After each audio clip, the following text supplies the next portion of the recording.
Welcome, crew, guys, gals, ghouls, friends, fiends, foes, whoever may be listening beyond the Omniverse tonight. Secure your tinfoil hats, buckle down tight, and hold on loosely as we soar over the rocky tops of the La Platas on a rocky mountain high, get sucked into the vortex of the Four Corners, and settle down snugly at mile marker 420 in colorful Colorado. It is Saturday, July 14th, Sunday, July 15th for those of you across the pond and beyond. Good morning, good afternoon, and good evening to you, and welcome to We Are Paradox Media's Late Night in the Rockies. I'm your host, TessaTNT, and we are broadcasting live from the Mile High Clubhouse tonight. If you're listening live right now, you may be listening to us on Spreaker under We Are Paradox Media. You can also find us on KPNL Radio, which you can find at kpnlradio at kpnl-db.com, as well as eTalk Radio, which you can find at etalk.tv/radio. If you like to watch as well as listen, sorry, I'm melting. You can find us on Facebook under We Are Paradox Media. If you don't mind, mosey on over to our YouTube channel and give us a like there. Please follow, subscribe, and leave us any comments, whether good or bad, on videos that you have watched or listened to. Also, you can find us on Twitch, and if you like to listen in your free time, whether you're working it, or working out, feel free to tune into us wherever you listen to your podcasts. Can somebody please turn the heat down? It's so freaking hot.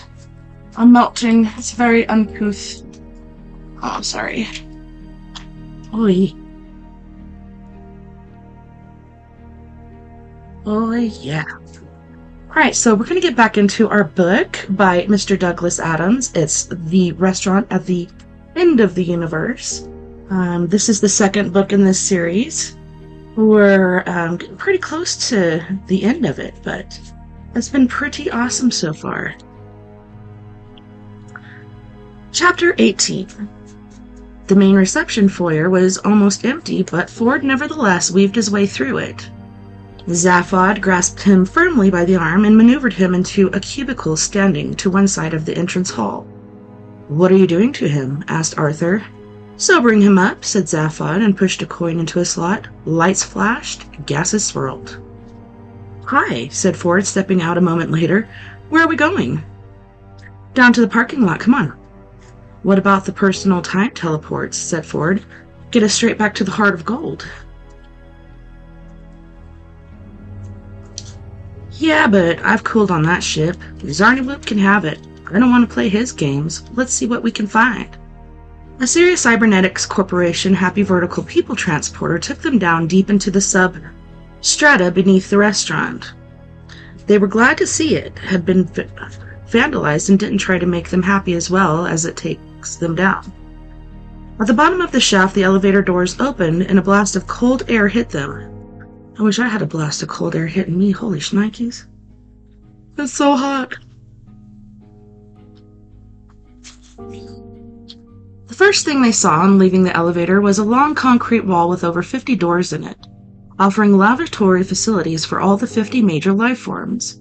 Nevertheless, like every parking lot in the galaxy throughout the entire history of parking lots, this parking lot smelled predominantly of impatience. They turned a corner and found themselves on a moving catwalk that traversed a vast cavernous space that stretched off into a dim distance. It was divided off into bays, each of which contained a spaceship belonging to one of the diners upstairs. Some smallish and utilitarian mass production models, others vast shining limo ships, the playthings of the very rich. Zaphod's eyes sparkled with something that may or may not have been avarice as he passed over them. In fact, it's best to be clear on this point. Avarice is definitely what it was. "There he is," said Trillian. "Marvin down there." They looked where she was pointing. Dimly they could see a small metal figure, listlessly rubbing a small rag in one remote corner of a giant silver sun cruiser. At short intervals along the moving catwalk, wide, transparent tubes led down to the floor level. Zaphod stepped off the catwalk into one of these, floating gently downward. The others followed. Thinking back to this later, Arthur Dent thought it was the single most enjoyable experience of his travels in the galaxy. "Hey, Marvin," said Zaphod, striding over toward him. "Hey kid, are we pleased to see you?" Marvin turned, and insofar as it is possible for totally inert metal face to look reproachful, this is what it did. "No, you're not," he had said. "No one ever is." "Suit yourself," said Zaphod, turned away to ogle the ships. Ford went with him. Only Trillian and Arthur actually went up to Marvin. "No, really we are," said Trillian, and patted him on the way that he disliked intensely. "Hanging around waiting for us all this time." 576,000,003,579 years, said Marvin. "I counted them." "Well, here we are now," said Trillian, feeling quite correctly, in Marvin's view, that it was a slightly foolish thing to say. "The first 10 million years were the worst," said Marvin, "and the second 10 million years, they were the worst too. The third 10 million, I didn't enjoy at all. After that, I went into a bit of a decline." He paused just long enough to make them feel that they ought to say something and then interrupted. "It's the people you meet in this job that really get you down," he said, and paused again. Trillian cleared her throat. "Is that?" "The best conversation I had was over 40 million years ago," continued Marvin. Again, the pause. And that was with a coffee machine." He waited. "You don't like talking to me, do you?" said Marvin in a low, desolate tone. Trillian talked to Arthur instead. Farther down the chamber, Ford Prefect had found something of which he very much liked to look. Several such things, in fact. "Zaphod," he said in a quiet voice, "just look at some of these little star trolleys." Zaphod looked and liked. The craft they were looking at was in fact pretty small, but extraordinary, and very much a rich kid's toy. It was not much to look at. It resembled nothing so much as a paper dart, about 20 feet long, made of thin but tough metal foil. At the rear end was a small horizontal two-man cockpit. It had a tiny, charming drive engine, which was not capable of moving it at any great speed. The thing it did have, however, was a heat sink. The heat sink had a mass of some 2,000 billion tons and was contained within a black hole mounted in an electromagnetic field situated halfway along the length of the ship, and this heat sink enabled the craft to be maneuvered to within a few miles of a yellow sun, there to catch the ride and the solar flares that burst out from its surface. Excuse me. Flare riding is one of the most exotic and exhilarating sports in existence, and those who can dare and afford to do it are among the most lionized men in the galaxy. It is also, the course, stupefyingly dangerous. Those who don't die riding invariably die of sexual exhaustion at one of the Daedalus Club's après flare parties. Ford and Zaphod looked and passed on. "And this baby," said Ford, "the tangerine star buggy with the black sunbursts." Again, the star buggy was a small ship, a totally misnamed one, in fact, because the one thing couldn't manage to was interstellar distances. Basically, it was a sporty plant hopper, dolled up to look like something it wasn't. Nice lines, though. They passed on. The next one was a big one, and 30 yards long. A coach limo ship, and obviously designed with one aim in mind, that of making the beholder sick with envy. The paintwork and accessory detail clearly said, "Not only am I rich enough to afford this ship, I'm also rich enough not to take it seriously." It was wonderfully hideous. "Just look at it," said Zaphod. "Multi-cluster quark drive. Perspal X running boards. Gotta be a Laslar Lyricon custom job." He examined every inch. "Yes," he said. "Look, the infra-pink lizard emblem on the neutrino cowling. Laslar's trademark. The man was no shame." "I was passed by one of these mothers once, out by the Axel Nebula," said Ford. "I was going flat out, and this thing just strolled past me. Star drive hardly ticking over. Just incredible." Zaphod whistled appreciatively. 10 seconds later, said Ford, it smashed straight into the third moon of Jaglin Beta. Yeah, right. Amazing looking ship, though. Looks like a fish, moves like a fish, steers like a cow. Ford looked round the other side. Hey, come see, he called out. There's a big mural painted on this side. A bursting sun, disaster area's trademark. Thus must be the hot black ship. Lucky old bugger. They did this terrible song, you know, which ends with the stunt ship crashing into the sun. Meant to be an amazing spectacle. Expensive in stunt ships, though. Zaphod's attention, however, was elsewhere. His attention was riveted on the ship standing next to hot black Desiato's limo. His mouth hung open. That, he said, that is really bad for the eyes. Ford looked. He, too, stood astonished. It was a ship of classic, simple design, like a flattened salmon, 20 yards long.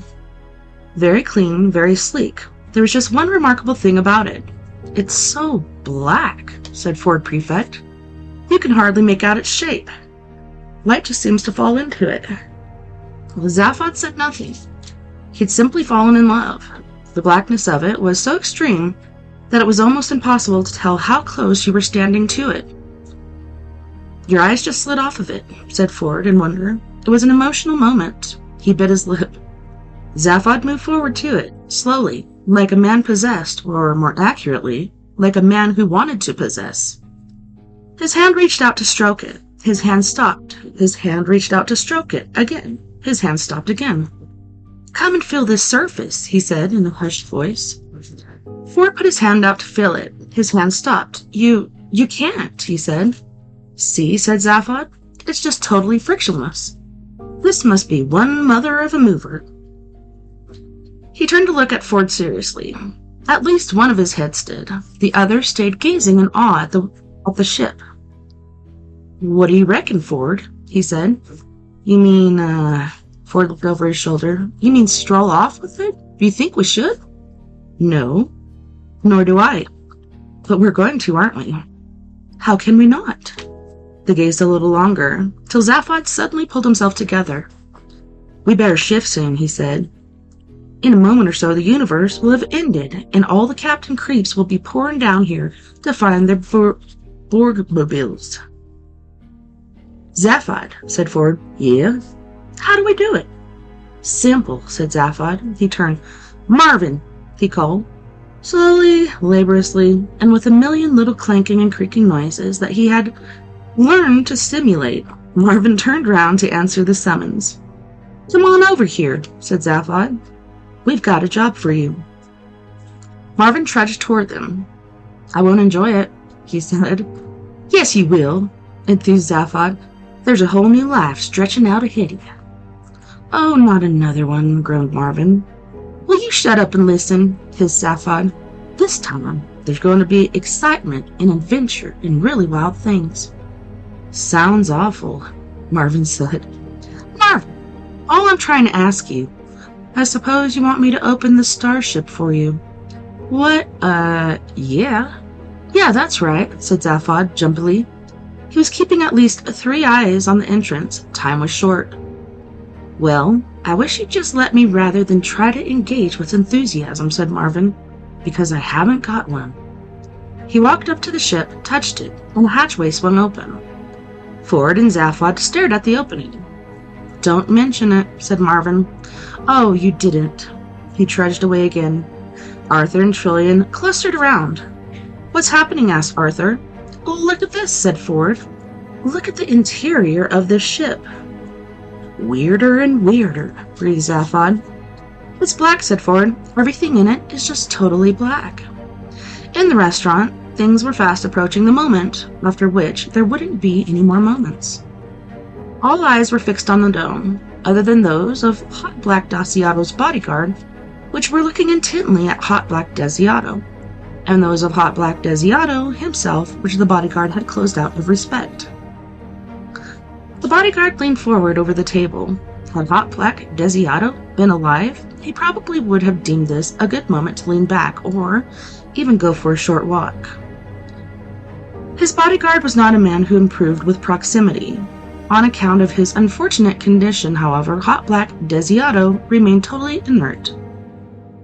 "Mr. Desiato, sir," whispered the bodyguard. Whenever he spoke, it looked as if the muscle on either side of his mouth were clamoring over each other to get out of the way.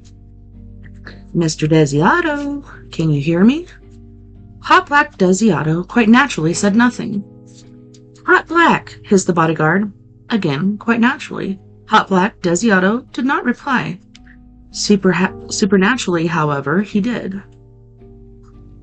On the table in front of him, a wine glass rattled, and a fork rose an inch or so and tapped against the glass. It settled on the table again. The bodyguard gave a satisfied grunt. "It's time we were going, Mr. Desiato," muttered the bodyguard. "Don't want to get caught in the rush, not in your condition. You want to get to the next gig, nice and relaxed. There was a really big audience for it. One of the best. Kakrafoon, 576,002 million years ago. Had you, we'll have been looking forward to it." The fork rose again, paused, waggled in a non-committal sort of way, and dropped again. "Ah, come on," said the bodyguard. "It's going to have been great. You knocked him cold." The bodyguard would have given Dr. Dan Street Mincianer an apoplectic attack. The black ship going into the sun always gets 'em, and the new one's a beauty. Be real sorry to see it go. If we get on down there, I'll see the black ship autopilot and we'll cruise off in the limo, okay? The fork tapped once again in agreement, and the glass of wine mysteriously emptied itself. The bodyguard wheeled Hot Black Desiato's chair out of the restaurant. "And now," cried Max from the center of the stage, "the moment you've all been waiting for." He flung his arms into the air. Behind him, the band went into a frenzy of percussion and rolling synth-chords. Max had argued with them about this, but they had claimed it was in their contract that that's what they would do. His agent would have to sort it out. "The skies begin to boil," he cried. "Nature collapses into the screaming void. In 20 seconds' time, the universe itself will be at an end. See where the light of infinity burst in upon us." The hideous fury of destruction blazed about them, and at that moment a still small trumpeted sound, as from an infinite distance. Max's eyes swiveled round to glare at the band. None of them seemed to be playing a trumpet. Suddenly, a wisp of smoke was swirling and shimmering on the stage next to him. The trumpet was joined by more trumpets, over 500 times. Max had done this show, and nothing like this had ever happened before. He drew back an alarm from the swirling smoke, and as he did so, a figure slowly materialized inside. The figure of an ancient man, bearded, robed, and wreathed in light. In his eyes were stars, and on his brow a golden crown. "What's this?" whispered Max, wild-eyed. "What's happening?" At the back of the restaurant, the stony-faced party from the Church of the Second Coming of the Great Prophet Zarquan leaped ecstatically to their feet, chanting and crying. Max blinked in amazement. He threw up his arms to the audience.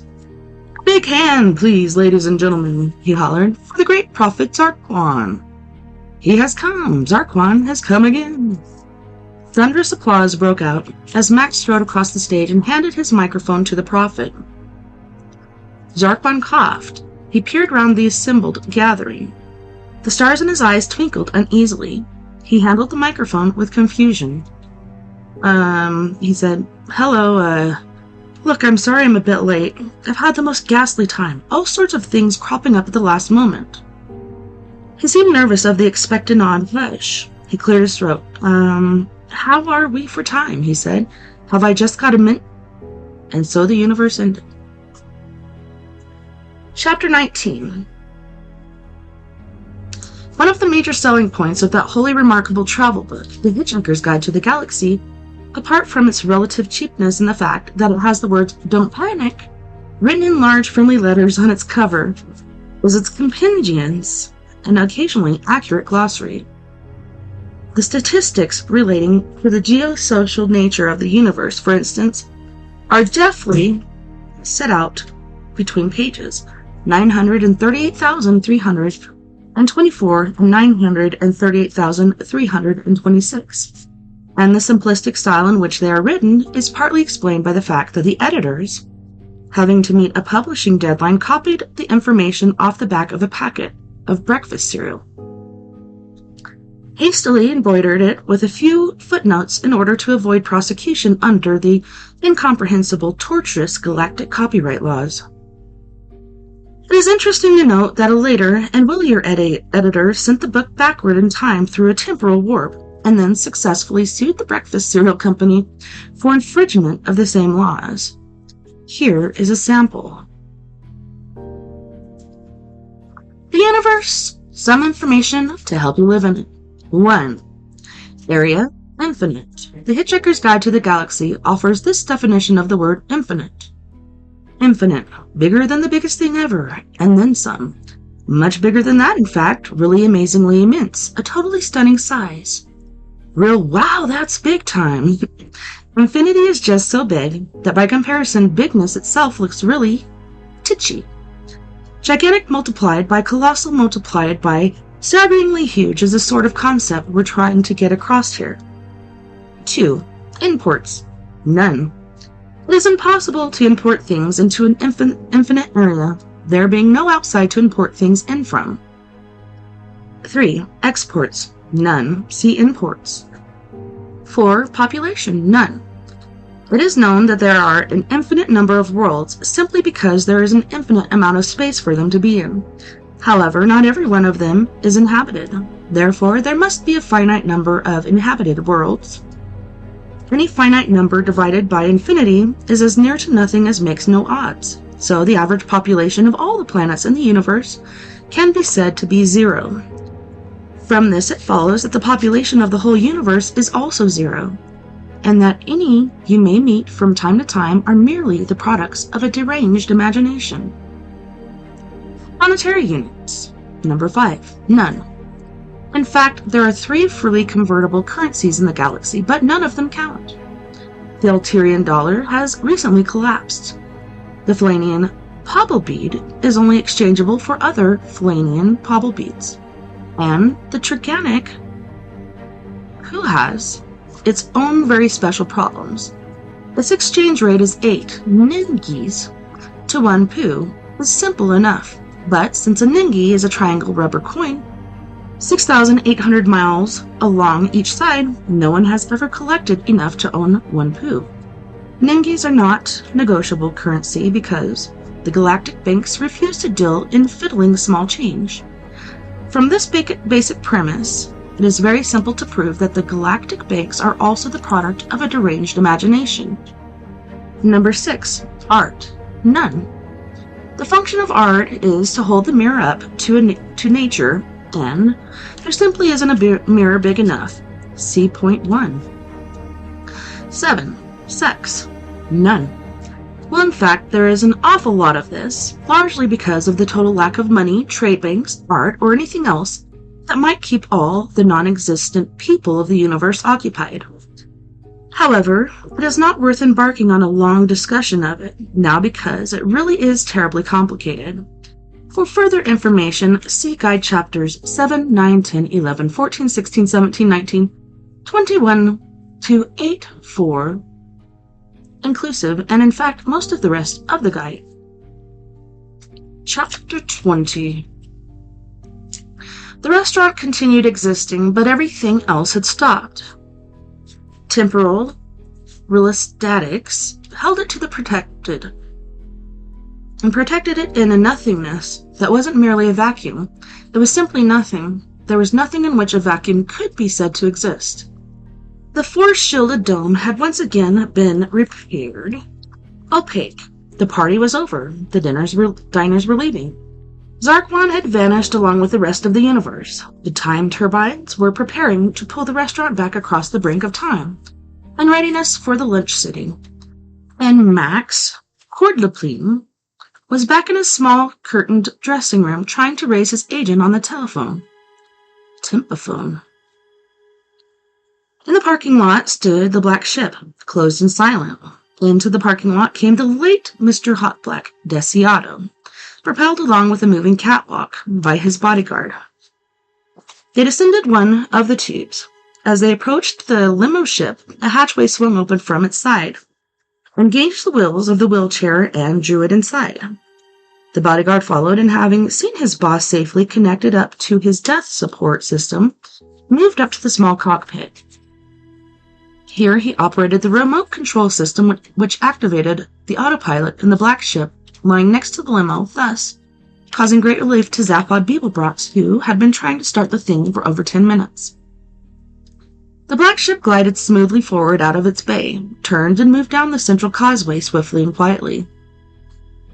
At the end, it accelerated rapidly, flung itself into the temporal launch chamber, and began the long journey back into the distant past. The Milloway's lunch menu quotes, by permission, a passage from The Hitchhiker's Guide to the Galaxy. The passage is this: the history of every major galactic civilization tends to pass through 3 distinct recognizable phases: those of survival, inquiry, and sophistication, otherwise known as the how, why, and where phases. For instance, the first phase is characterized by the question, how can we eat? The second by the question, why do we eat? And the third by the question, where shall we have lunch? The menu goes on to suggest that Milloway's, the restaurant at the end of the universe, would be a very agreeable and sophisticated answer to that third question. What it doesn't go on to say is that, though it will usually take a large civilization many thousands of years to pass through the how, why, and where phases, small social groupings under stressful conditions can pass through them with extreme rapidity. "How are we doing?" said Arthur Dent. "Badly," said Ford Prefect. "Where are we going?" said Trillian. "I don't know," said Zaphod Beeblebrox. "Why not?" demanded Arthur Dent. "Shut up," suggested Zaphod Beeblebrox and Ford Prefect. "Basically what you're trying to say," said Arthur, ignoring this suggestion, "is that we're out of control." The ship was rocking and swaying sickeningly as Ford and Zaphod tried to wrest control from the autopilot. The engines howled and whined like tired children in a supermarket. "It's the wild color scheme that freaks me," said Zaphod, whose love affair with this ship had lasted almost 3 minutes into the flight. "Every time you try to operate one of these weird black controls that are labeled in the black on a black background, a little black light lights up black to let you know you've done it. What is this? Some kind of galactic hyper-hearse?" The walls of the swing cabin were also black.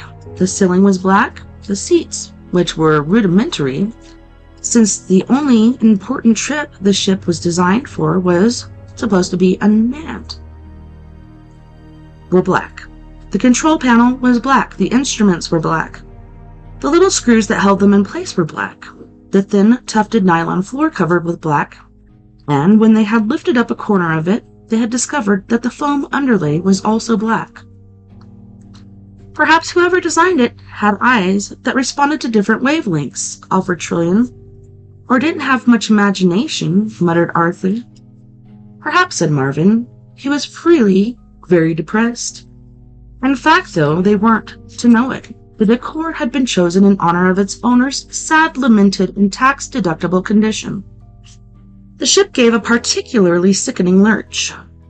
"Take it easy," pleaded Arthur. "You're making me space sick." "Time sick," said Ford. "We're plummeting backward through time." "Thank you," said Arthur. "Now I think I really am going to be ill." "Go ahead," said Zaphod. "We could do with a little color about the place." "This is meant to be polite after-dinner conversation, is it?" snapped Arthur.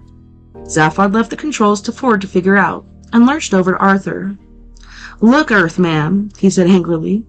"You've got a job to do, right? The question to the ultimate answer, right?" "What, that thing?" said Arthur. "I thought we'd forgotten about that." "Not me, baby. Like the mice said, it's worth a lot of money in the right quarters, and it's all locked up in that head thing of yours." "Yes, but nothing. Think about it. The meaning of life. We get our fingers on that, we can hold every shrink in the galaxy up to ransom, and that's worth a bundle I owe mine a mint." Arthur took a deep breath without much enthusiasm. "All right," he said, "but where do we start? How should I know? They say the ultimate answer or whatever is 42. How am I supposed to know what the question is? Could be anything. I mean, what's 6 times 7? Zaphod looked at him hard for a moment. Then his eyes blazed with excitement. 42! He cried. Arthur wiped his palm across his forehead. Yes, he said patiently, I know that. Zaphod's faces fell. I'm just saying the question could be anything at all, said Arthur. And I don't see how I'm meant to know. Because, hissed Zaphod, you were there when your planet did that big firework. We have a thing on Earth, began Arthur. Had, corrected Zaphod. Called tact. Oh, never mind. Look, I just don't know. A low voice echoed dully around the cabin. I know, said Marvin. Ford called out from the controls he was still fighting a losing battle with. Stay out of this, Marvin, he said. This is organism talk. It's printed in the Earthman's brainwave patterns, continued Marvin, but I don't suppose you'll be very interested in knowing that. You mean, said Arthur, you mean you can see into my mind? Yes, said Marvin. Arthur stared in astonishment. And, he said, it amazes me how you can manage to live in anything that small. Ah, said Arthur, abuse. Yes, confirmed Marvin. Ignore him, said Zaphod. He's only making it up. Making it up, said Marvin, swiveling his head in a parody of astonishment. Why should I want to make anything up? Life's bad enough as it is without wanting to invent any more of it. Marvin, said Trillian in a gentle, kindly voice that only she was still capable of assuming in talking to this misbegotten creature. If you knew all along, why then didn't you tell us? Marvin's head swiveled back to her. You didn't ask, he said simply. Well, we're asking you now, Metal Man, said Ford, turning round to look at him. At that moment the ship suddenly stopped rocking and swaying. Engine pitch settled down to a gentle hum. Hey, Ford, said Zaphod. That sounds good. Have you worked out the controls on this boat? No, said Ford. I just stopped fiddling with them. I reckon we just go to wherever the ship is going and get off it fast. Yeah, right, said Zaphod. I could tell you weren't really interested, murmured Marvin to himself and slumped into a corner and switched himself off. Trouble is, said Ford, that the one instrument in this whole ship that is giving any reading is worrying me. If it is what I think it is, and if it's saying what I think it's saying, then we've already gone too far back into the past. Maybe as much as 2 million years before our own time. Zaphod shrugged. Time is bunk, he said. I wonder who this ship belongs to anyway, said Arthur. Me, said Zaphod. Know who it really belongs to. Really, me, insisted Zaphod. Look, property is theft, right? Therefore theft is property. Therefore this ship is mine, okay? Tell the ship that, said Arthur. Zaphod strode over to the console. Ship? He said, banging on the panels. This is your new owner speaking. He got no further. Several things happened at once. The ship dropped out of time travel mode and re-emerged into real space. All the controls on the console, which had been shut down for the time trip, now lit up.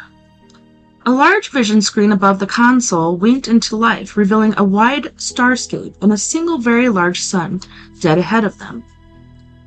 None of these things, however, were responsible for the fact that Zaphod was at the same moment hurled bodily backward against the rear of the cabin, as were all the others. They were hurled back by a single thunderous clap of noise that thudded out of the monitor speakers surrounding the vision screen. Excuse me. Chapter 21. Down on the dry red world of Kakrafu, in the middle of the vast Rudlet Desert, the stage technicians were testing the sound system. That is to say, the sound system was in the desert, not the technicians. They had retreated to safety of Disaster Area's giant control ship, which hung in orbit some 400 miles above the surface of the planet. And they were testing the sound from there. Can I use some of this toy?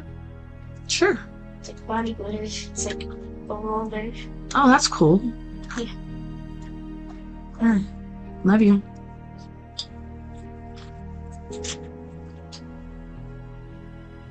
Alright. Anyone anyone within 5 miles of the speaker silos wouldn't have survived the tuning up. If Arthur Dent had been within 5 miles of the speaker silos, then his expiring thought would have been that in both size and shape the sound rig closely resembled Manhattan. Risen out of the silos, the neutron phase speaker stacks lowered monstrously against the sky, obscuring the banks of plutonium reactors and seismic amps behind them. Buried deep in the concrete bunkers beneath the city of speakers lay the instruments that the musicians would control from their ship. The massive photon adjutor, the bass detonator, and the megabang drum complex. It was going to be a noisy show.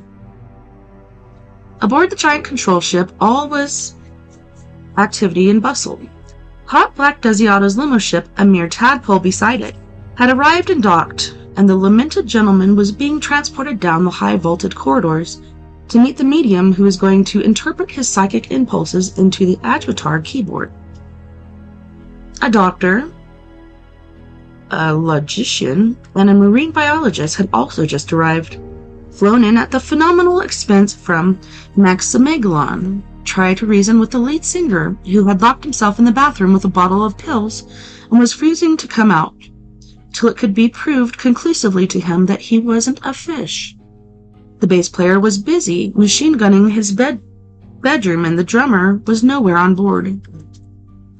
Frantic inquiries led to the discovery that he was standing on a beach in Centric Genus V, over 100 light-years away, where, he claimed, he had been happy for over half an hour now, and had found a small stone that would be his friend. The band's manager was profoundly relieved. It meant that for the 17th time on this tour, the drums would be played by a robot, and that therefore the timing of the symbolistics would be right. Sub-ether was buzzing with the communications of the stage technicians testing the speaker channels, and it was this that was being relayed to the interior of the black ship. The stage occupants lay against the back wall of the cabin and listened to the voices on the monitor speakers. "Okay, Channel 9 on power," said a voice. "Testing, Channel 15. Another thumping crack of noise walloped through the ship. "Channel 15, A-OK," said another voice. Third voice cut in. "The black stunt ship is now in position," it said. "It's looking good. Gonna be a great sun dive. Stage computer online." The computer voice answered. "Online," it said. "Take control of the black ship." Black ship locked into trajectory program on standby. Testing Channel 20. Zaphod leaped across the cabin and switched frequencies on the sub-ether receiver before the next mind-pulverizing noise hit them. He stood there quivering. "What?" said Trillian in a small, quiet voice. "Does sundive mean?" "It means," said Marvin, "that the ship is going to dive into the sun." "Sun dive?" "It's very simple to understand. What do you expect if you steal Hot Black Desiato's stunt ship?" "How do you know," said Zaphod in a voice that would make a vegan snow lizard feel chilly, "that this is Hot Black Desiato's stunt ship?"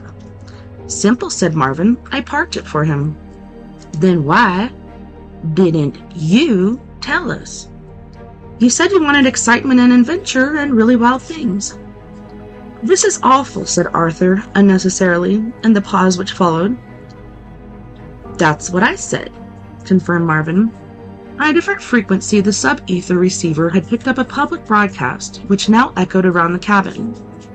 "Fine weather for a concert here this afternoon. I'm standing here in front of the stage," the reporter lied. "In the middle of the red-lit desert, and with an aid of hyperbinoptic glasses, I can just about make out the huge audience cowering there, on the horizon all around me. Behind me, the speaker stacks rise like a sheer cliff face, and high above me, the sun is shining away and doesn't know what's going to hit it.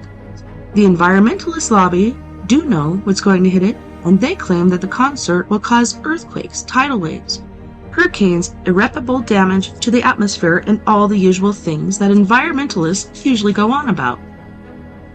But I've just had a report that a representative of disaster area met with environmentalists at lunchtime and had them all shot, so nothing now lies in the way of..." Zaphod switched it off. He turned to Ford. "You know what I'm thinking?" he said. "I think so," said Ford. "Tell me what you think I'm thinking." I think you're thinking it's time we get off the ship? I think you're right, said Zaphod. I think you're right, said Ford. How? Said Arthur. Quiet, said Ford and Zaphod. We're thinking. So this is it, said Arthur. We're going to die. I wish you'd stop saying that, said Ford. It is worth repeating at this point the theories that Ford had come up with on his first encounter with human beings to account for their peculiar habit of continually stating and restating the very, very obvious, as in, it's a nice day, or you're very tall, or so this is it, we're going to die. His first theory was that if human beings didn't keep exercising their lips, their mouths probably shriveled up. After a few moments of observation, he had come up with a second theory, which was this. If human beings don't keep exercising their lips, their brains start working. In fact, the second theory is more literally true of the Belserabon people of Kakrafun. The Belserabon people used to cause great resentment and insecurity among neighboring races by being one of the most enlightened, accomplished, and, above all, quiet civilizations in the galaxy. As a punishment for this behavior, which was held to be offensively self-righteous and provocative, a galactic tribunal inflicted on them that most cruel of all social diseases, telepathy. Consequently, in order to prevent themselves broadcasting every slightest thought that crosses their minds to anyone within a 5-mile radius, they now have to talk very loudly and continuously about the weather, their little aches and pains, the match this afternoon, and what a noisy place Kakrafun has suddenly become. Another method of temporarily blotting out their minds is to play host to a disaster area concert. The timing of the concert was critical. The ship had to begin its dive before the concert began in order to hit the sun 6 minutes and 76 seconds before the climax of the song, to which it related, so that the light of the solar flares had time to travel out of Kakrafun. The ship had already been diving for several minutes by the time that Ford Prefect had completed his search of the other compartments of the black ship. He burst back into the cabin. The sun of Kakrafun loomed terrifyingly large on the vision screen, its blazing white inferno of fusing hydrogen nuclei, growing moment by moment as the ship plunged onward, unheeding the thumping and banging of Zaphod's hands on the control panel. Arthur and Trillian had the fixed expressions of rabbits on a night road who think that the best way of dealing with approaching headlights is to stare them out. Zaphod spun around wild-eyed. "Ford," he said, "how many escape capsules are there?" "None," said Ford. Zaphod gibbered. "Did you count them?" he yelled. "Twice," said Ford. "Did you manage to raise the stage crew on the radio?" "Yeah," said Zaphod bitterly. "I said there were a whole bunch of people on board, and they said, 'Say hi to everybody.'" Ford goggled. "Didn't you tell them who you were?" "Oh, yeah. They said it was a great honor. That and something about restaurant bill and my executors." Ford pushed Arthur aside roughly and leaned forward over the control console. "Does none of this function?" he said savagely. "All overridden.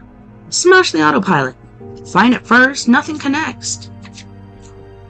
There was a moment of cold silence. Arthur was stumbling around the back of the cabin. He stopped suddenly. "Incidentally," he said, "what does teleport mean?" Another moment passed. Slowly the others turned to face him. "Probably the wrong moment to ask," said Arthur. "It's just, I remember hearing you use a word a short while ago and only bring it up because—" "Where," said Ford Prefect quietly, "does it say teleport?" "Well, just over here, in fact," said Arthur, pointing at a dark control box in the rear of the cabin, just under the word emergency, above the word system, and beside the sign saying out of order. In the pandemonium that instantly followed, the only action to follow was that of Ford Prefect lunging across the cabin to the small black box that Arthur had indicated and stabbing repeatedly at the single black button set into it. The 6-foot square panel slid open beside it, revealing a compartment which resembled a multiple shower unit that had found a new function in life as an electrician's junk store. Half-finished wiring hung from the ceiling. A jumble of abandoned components lay strewn on the floor, and the programming panel lolled out of the cavity in the wall, and to which it should have been obscured. A junior disaster area accountant visiting the shipyard where this ship is being constructed had demanded to know of the works foreman why the hell they were fitting an extremely expensive teleport into a ship which only had one important journey to make, and that unmanned. The foreman had explained that the teleport was available at a 10% discount, and the accountant had explained that this was immaterial. The foreman had explained that it was the finest, most powerful, and sophisticated teleport that money could buy, and the accountant had explained that the money did not wish to buy it. The foreman had explained that the people would still need to enter and leave the ship, and the accountant had explained that the ship sported a perfectly serviceable door. The foreman had explained that the accountant could go and boil his head, and the accountant had explained to the foreman that the thing approaching him rapidly from his left was a knuckle sandwich. After the explanations had been concluded, work was discontinued on the teleport, which subsequently passed unnoticed on the invoice as Sun expense at 5 times the price. "Hell's donkeys," muttered Zaphod, as he and Ford attempted to sort through the tangle of wiring. After a moment or so, Ford told him to stand back. He tossed a coin into the teleport and jiggled a switch on the lolling control panel. With a crackle and spit of light, the coin vanished. "That much of it works," said Ford. "However, there's no guidance system. A matter of transference teleport and no guidance programming could put you, well, anywhere." The son of Kakrafoon loomed huge on the screen.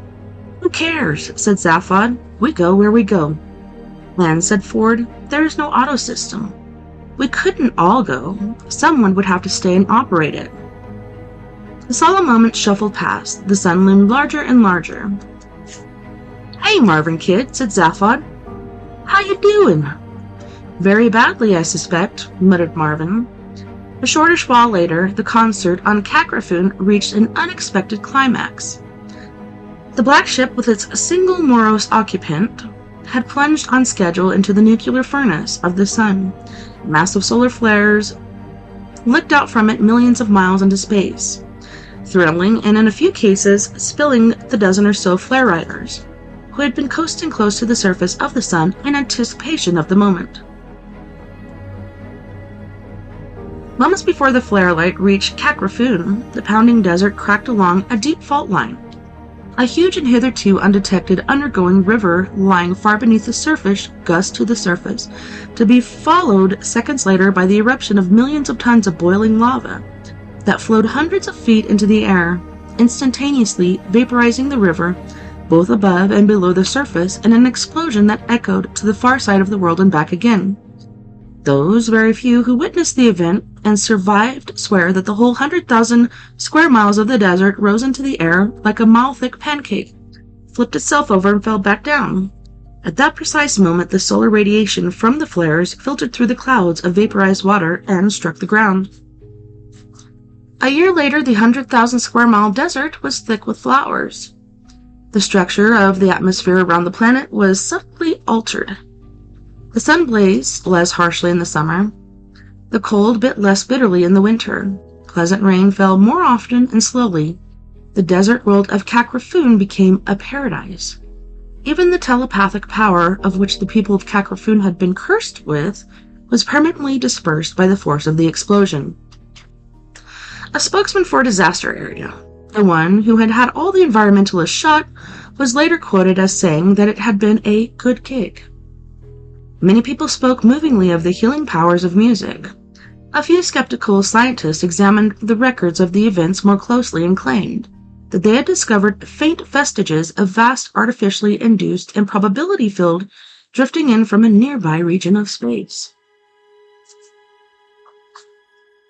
Alright, so on that note, boys and girls, we are going to go to our first music break. On this break, we have Miss Mia Savage with her group Antidote for Savages.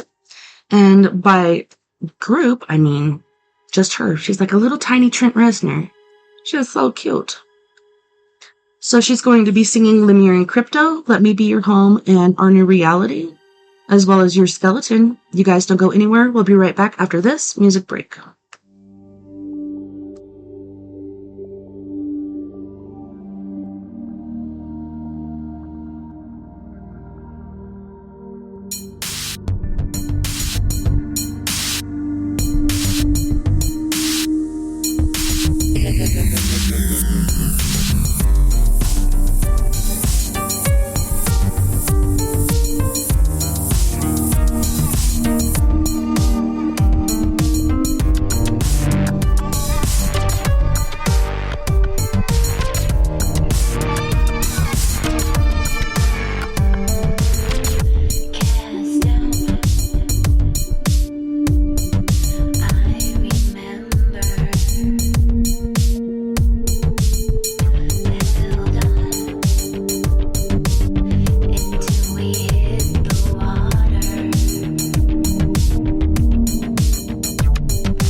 read my crypto. Take me to your leader or leave me alone. Somebody please take me out. Rest of time.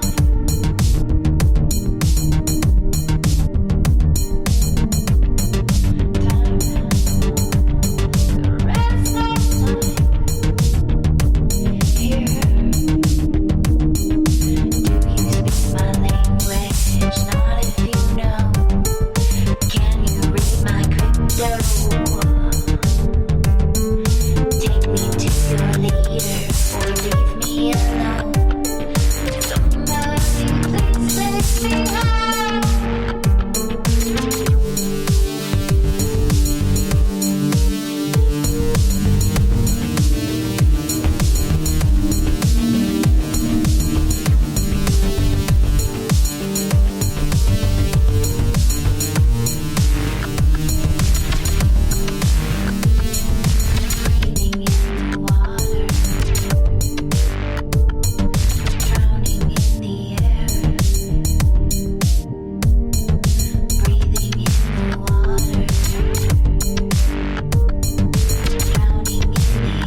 Fall into my mystery.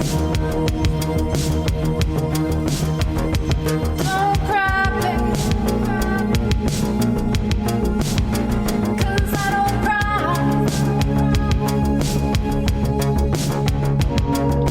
Come with me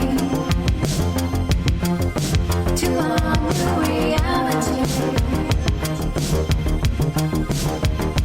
You don't need him. All the shit that he brings anymore. With me to our new reality. You don't need him. All the shit that he brings anymore. You're mine. You're mine. Tonight, I hate breaks anymore. You're mine.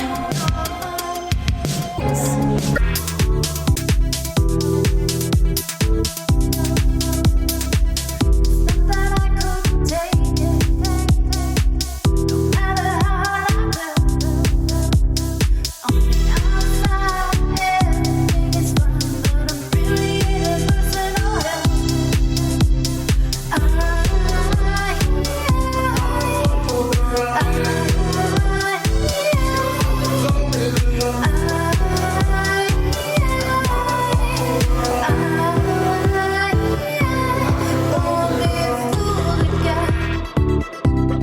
Won't be fooled again by your skeleton. Won't be fooled again.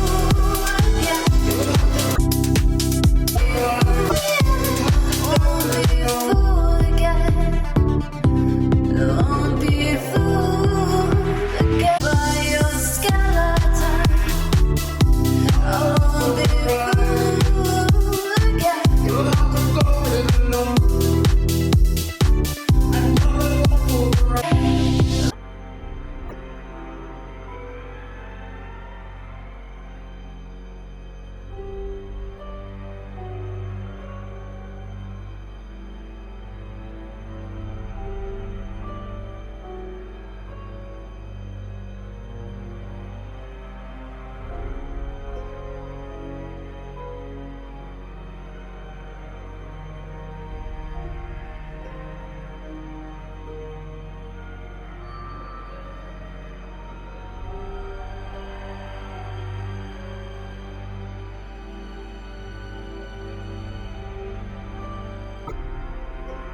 To make way for the problem had been with cars.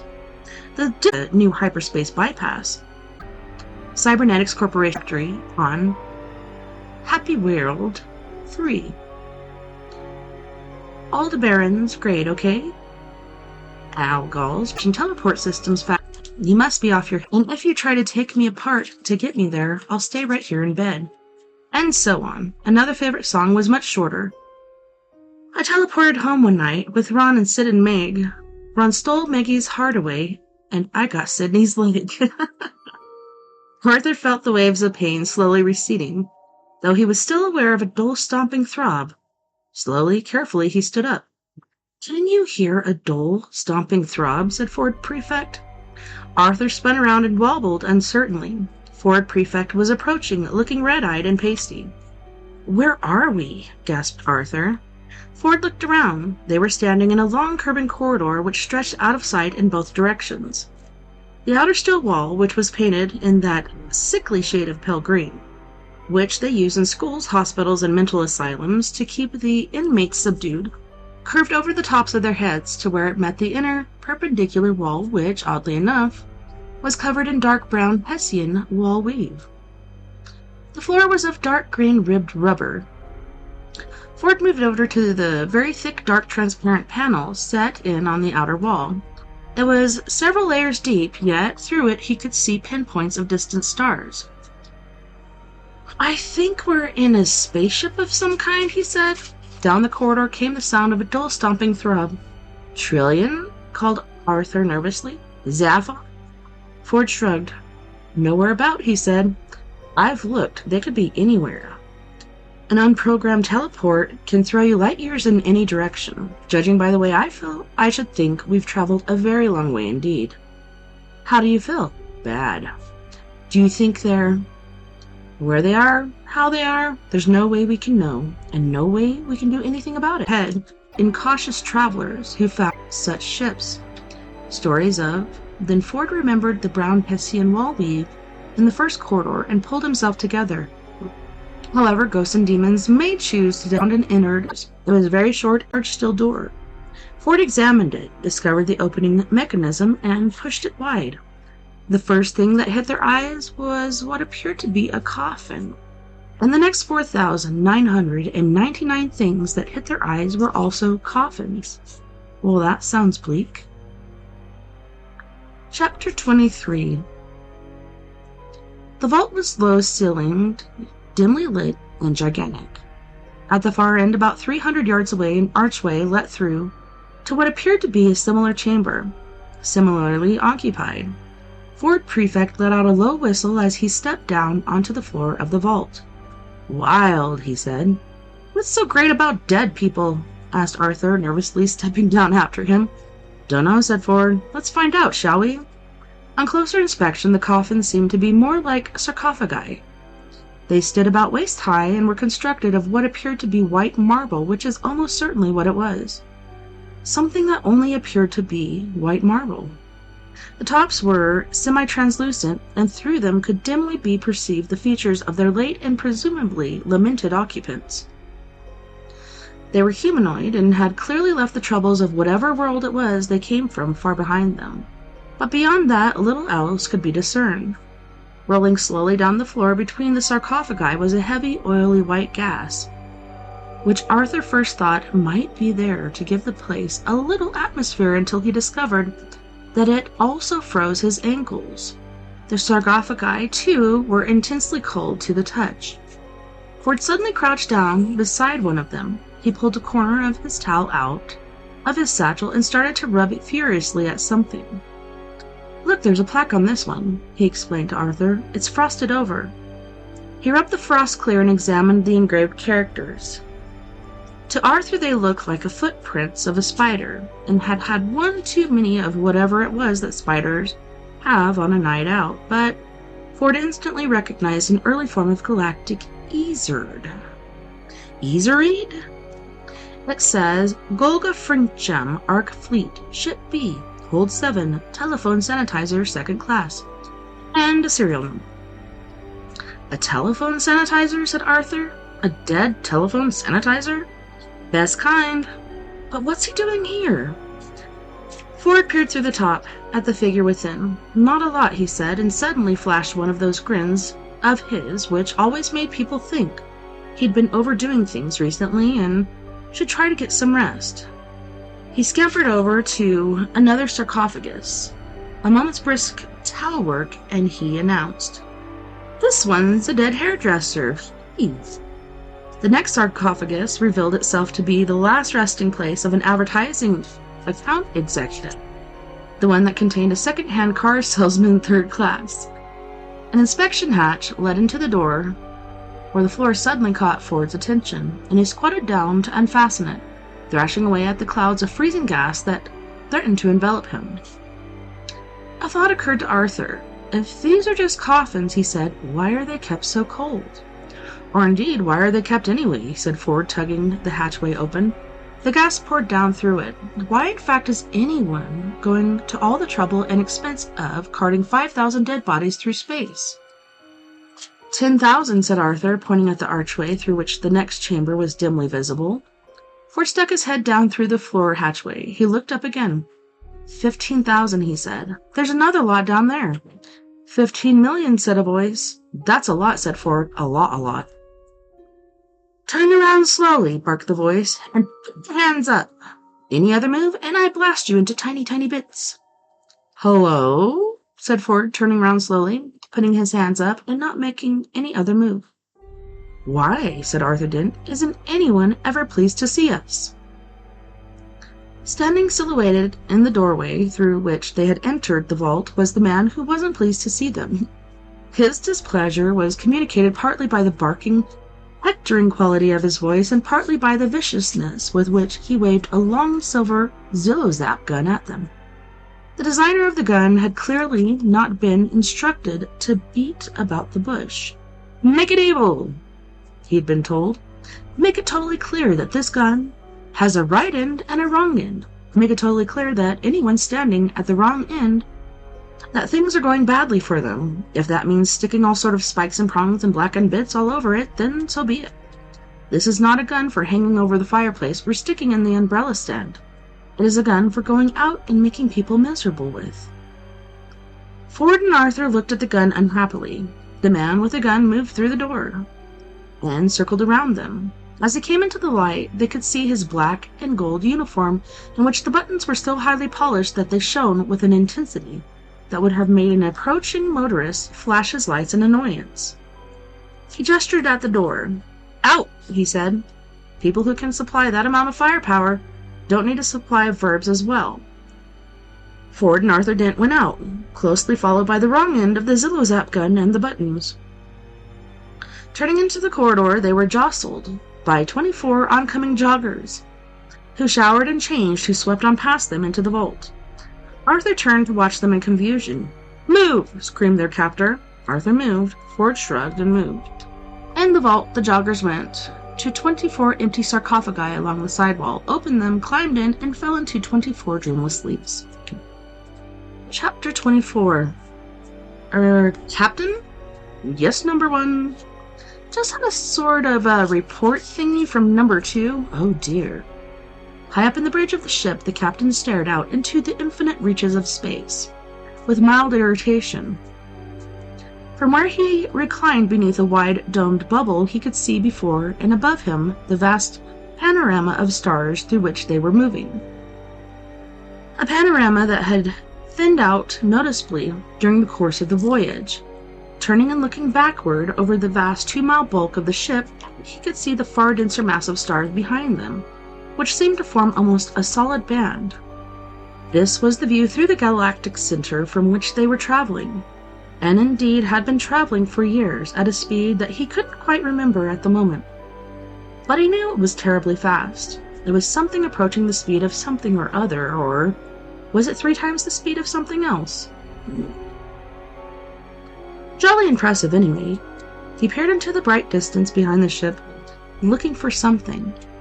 He did this every few minutes or so, but never found what he was looking for.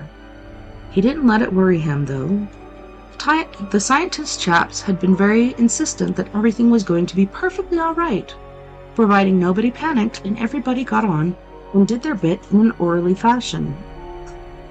He was panicking. As far as he was concerned, everything was going splendidly.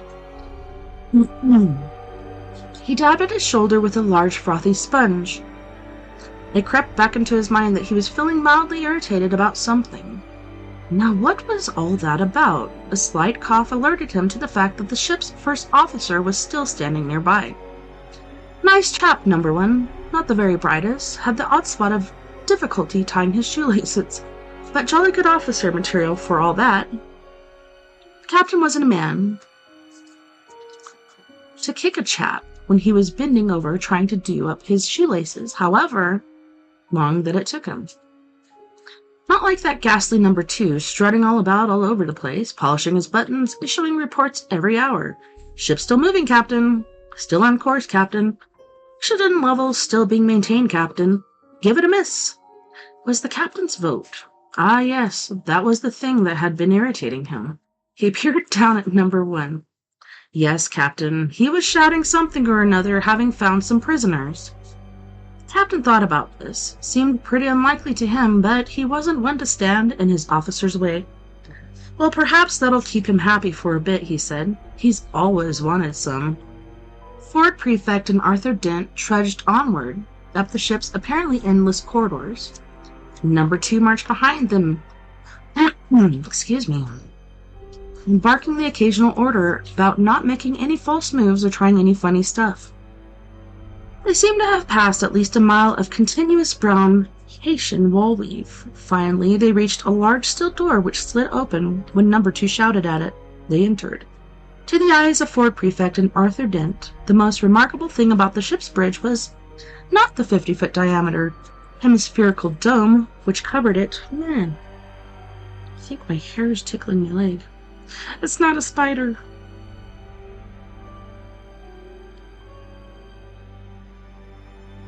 And through which the dazzling display of stars shone down on them. To people who have eaten at the restaurant at the end of the universe, such wonders are commonplace. Nor was it the bewildering array of instruments. Holy shnikes. Sorry, guys. I gotta mute this conversation. No! Yes. Yes. Okay. That should keep us going. Alright.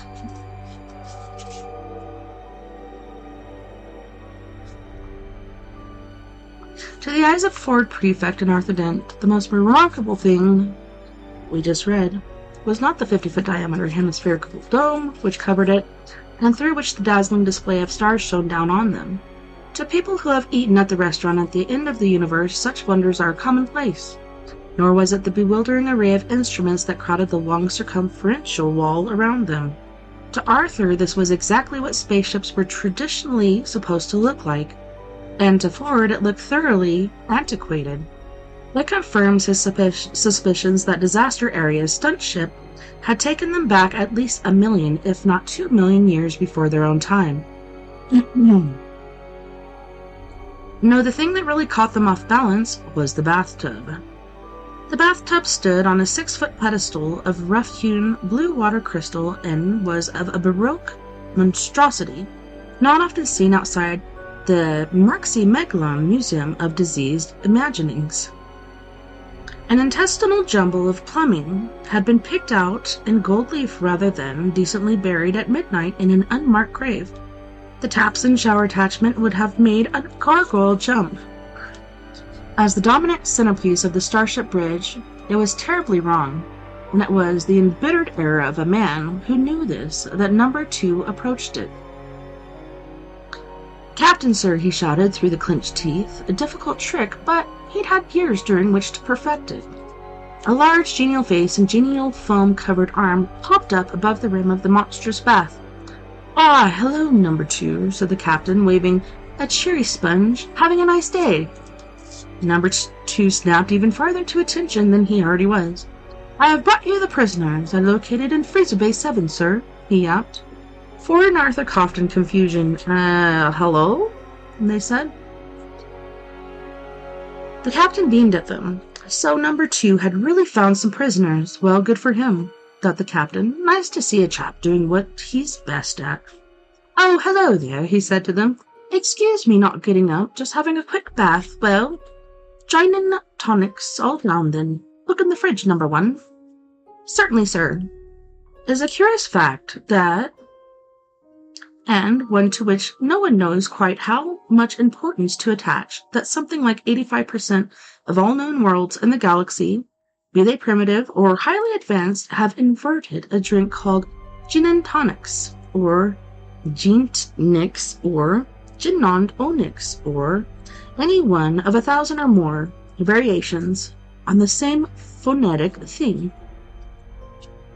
The drinks themselves are not the same, and vary between the Sivolvian Ginocto Nings, which is ordinary water served at slightly above room temperature, and the Gargrakraken Tin Anthony Keats, which kills cows at 100 paces, and in fact, the one common factor between all of them, beyond that fact that the names sound the same, is that they were all invented and named before the worlds concerned made contact with any other worlds. What can be made of this fact? It exists in total isolation. As far as any theory of structural linguistics is concerned, it is right off the graph, and yet it persists. Old structural linguists get very angry when young structural linguists go on about it. Young structural linguists get deeply excited about it and stay up late at night, convinced that they are very close to something of profound importance, and end up becoming old structural linguists before their time. Where the heck? Getting very angry with the young ones. Structural linguistics is a bitterly divided and unhappy discipline, and a large number of its practitioners spend too many nights drowning their problems in Oskian Zodas. Number 2 stood before the captain's bathtub, trembling with frustration. "Don't you want to interrogate the prisoners, sir?" he squealed. The captain peered at him in bemusement. "Why on Golga Frencham should I want to do that?" he asked. "To get information out of them, sir. To find out why they came here." "Oh, no, said the captain. "I expect they just dropped in for a quick gin and tonics, don't you?" "But, sir, they're my prisoners. I must interrogate them." The captain looked at them doubtfully. "Oh, all right," he said. "If you must, ask them what they want to drink." A hard, cold gleam came into number 2's eyes. He advanced slowly on Ford Prefect and Arthur Dent. "All right, you scum," he growled. "You vermin." He jabbed Ford with a Zillo-Zap gun. "Steady on, number 2, admonished the captain gently. "What do you want to drink?" number 2 screamed. "Well, the gin and tonic sounds very nice to me," said Ford. "What about you, Arthur?" Arthur blinked. "What? Oh, yes," he said. "With ice or without?" bellowed number 2. "Oh, with," and ended at a having difficulty keeping away. Is an as yet unresolved problem. He advanced on the captain, his number 2's mouth a thin, hard line. Again, tricky to know why this is understood as fighting behavior. If while wandering through the jungle of a trawl, you were suddenly to come upon a fabled, ravenous, bug-bladder beast, you would have reason to be grateful if its mouth was a thin, hard line rather than, as it usually is, a gaping mass of slavering fangs. "May I remind you, sir," hissed number 2 at the captain, "that you have now been in the bath for over 3 years. This final shot delivered, number 2 spun on his heel and stalked off to the corner to practice darting eye movements in the mirror. The captain squirmed in his bath. He gave Ford Prefect a lame smile.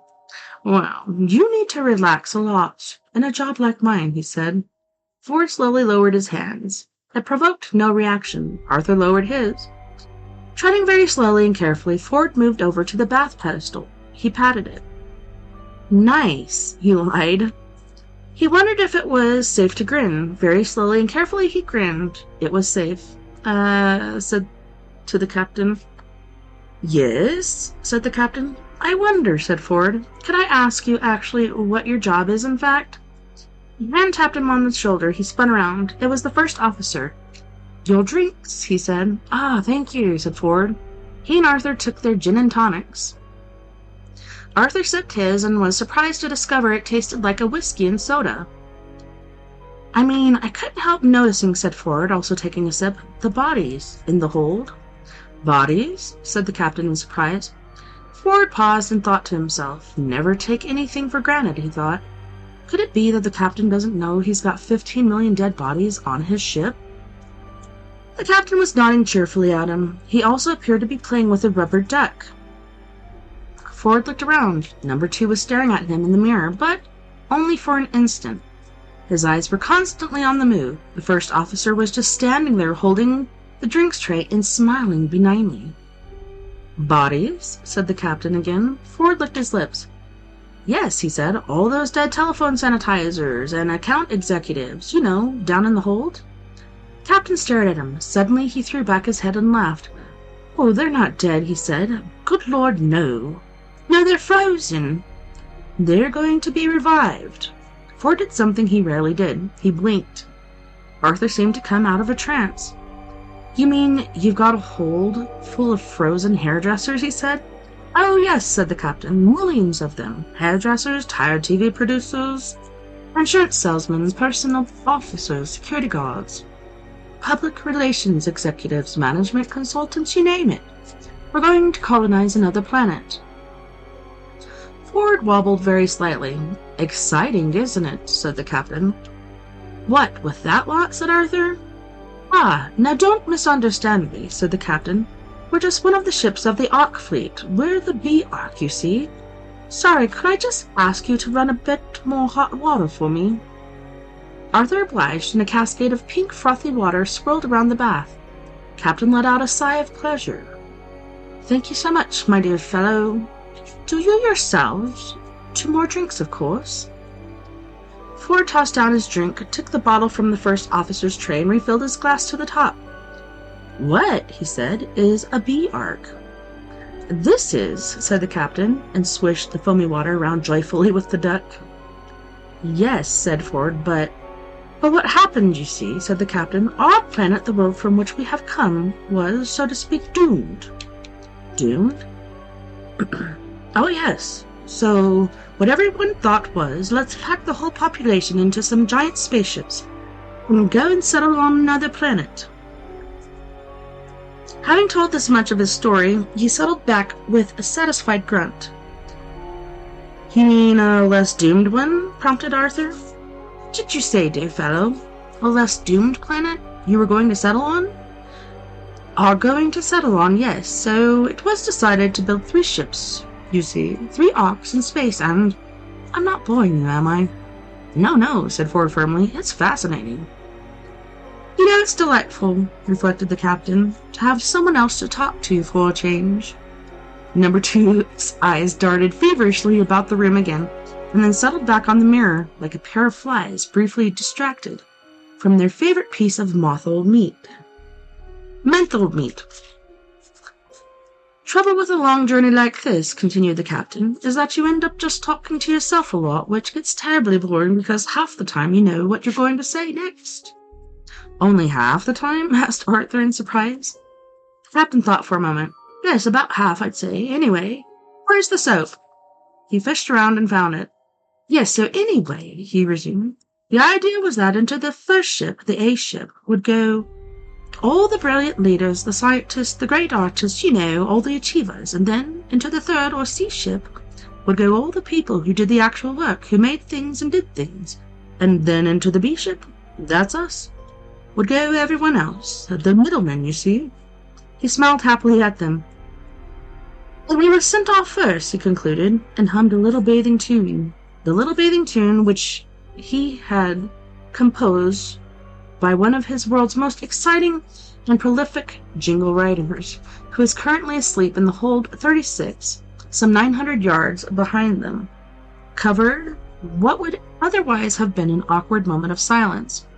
Ford and Arthur shuffled their feet and furiously avoided each other's eyes. Said Arthur after a moment. What exactly was it that was wrong with your planet, then? No, it was doomed, as I said, said the captain.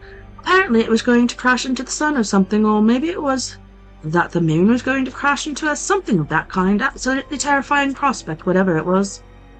Oh, said the first officer suddenly. I thought it was that the planet was going to be invaded by a gigantic swarm of 12-foot piranha bees. Wasn't that it? Number 2 spun around, eyes ablaze with the cold, hard light that only comes with the amount of practice he was prepared to put in. It's not what I was told, he hissed. My commanding officer told me that the entire planet was in imminent danger of being eaten by an enormous mutant stargoat. Oh, really? Said Ford Prefect. Yes, a monstrous creature from the pit of hell with scything teeth 10,000 miles long. Breath that would boil oceans, claw that would tear continents from their roots, 1,000 eyes that burned like the sun, slavering jaws 1,000,000 miles across, a monster such as you have never, ever. And they made sure that they sent you lot off first, did they? Inquired Arthur. Oh, yes, said the captain. Well, everyone said very nicely. I thought that it was very important for morale to feel that they would be arriving on a planet where they could be sure of a good haircut and where the phones were clean. Oh, yes, agreed Ford. I can see that. That would be very important. And the other ships, they followed on after you, did they?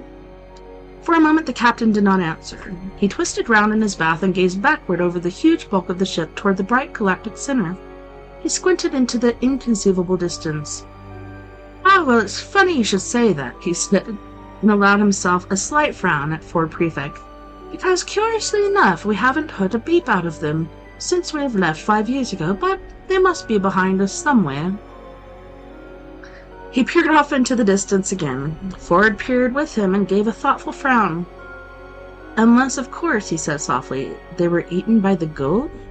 "Ah, yes," said the captain with a slight hesitancy creeping into his voice. "The goat." His eyes passed over the solid ship and the shapes of the instruments and the computers that lined the bridge. They winked away innocently at him. He stared out at the stars, but none of them said a word. He glanced at his first and second officers, but they seemed lost in their own thoughts for a moment. He glanced at Ford Prefect, who raised his eyebrows at him. "It's a funny thing, you know," said the captain at last. "But now that I actually come to tell the stories, so someone else, does it strike you as odd, number one?" Said number one. "Well," said Ford, "I can see that you've got a lot of things you're going to want to talk about, so thanks for the drinks, and if you could sort of drop us off at the near... Why, this is right beneath. A land of few intoxicated imaginings, particularly among those who taste the lichens. A land also of cool and shaded thoughts among those who have leaned to forswear the lichens, and find a tree to sit beneath. A land also of steel and blood and heroism.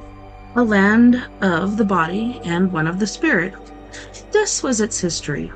And in all this ancient and mysterious history, the most mysterious figures of all were, without doubt, those of the great circling poets of Ariel. These circling poets used to live in remote mountain passes, where they would lie in wait for small bands of unwary travelers, circle around them, and throw rocks at them. And when the travelers cried out, saying, "Why didn't they go away and get on with writing some poems instead of pestering people with all this rock-throwing business?" they would suddenly stop and then break into one of the 794 great song cycles of Vasilian. These songs were all of extraordinary beauty and even more extraordinary length, and all fell into exactly the same pattern. The first part of each song would tell how there once went forth from the city of Vasilian a party of 5 sage princes with 4 horses. The princes, who are of course brave, noble, and wise, travel widely in distant lands, fight giant ogres, pursue exotic philosophies, take tea with weird gods, and rescue beautiful monsters from ravening princesses before finally announcing that they have achieved enlightenment and that their wanderings are therefore accomplished.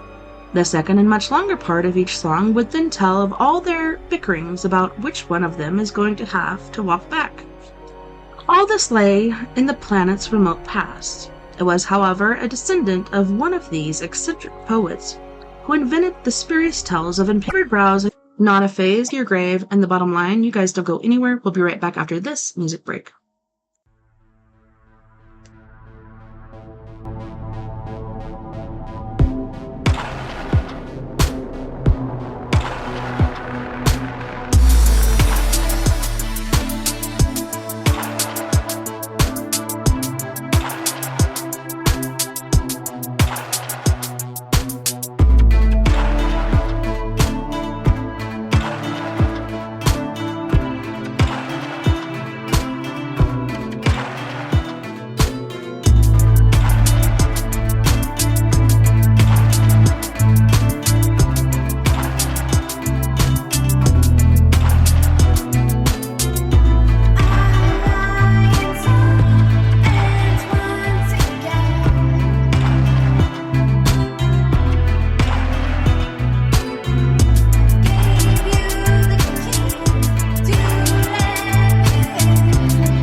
life, and we can change it anytime we want.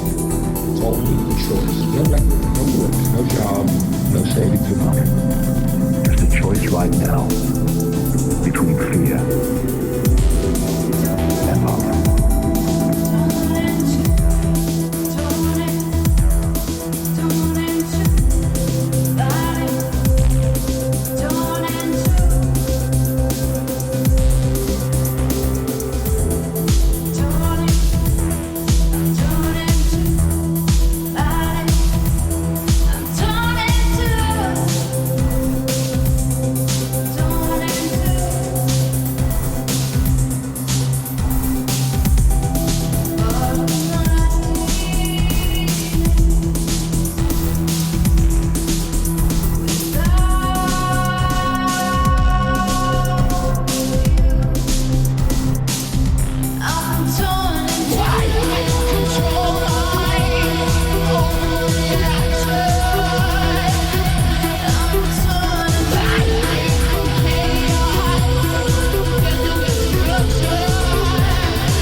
Right now, between fear and love.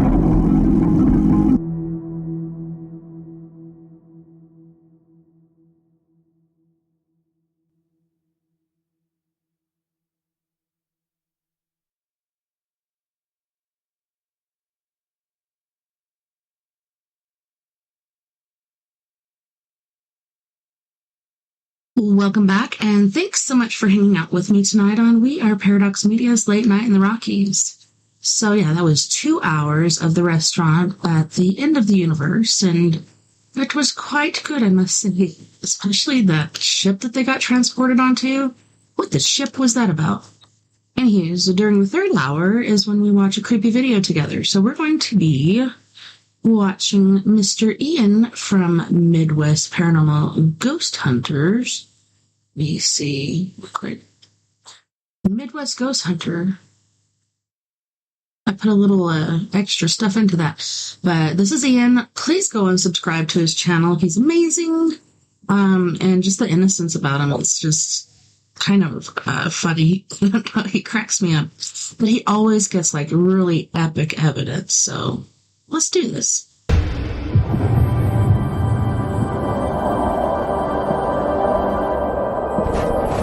What's going on, guys? Midwest Ghost Hunter here, bringing you yet another ghost hunting alone video. This investigation takes place at one of the most haunted places in Iowa, and that is the Malvern Manor. This place has so many different spirits and claims of activity, it is ridiculous.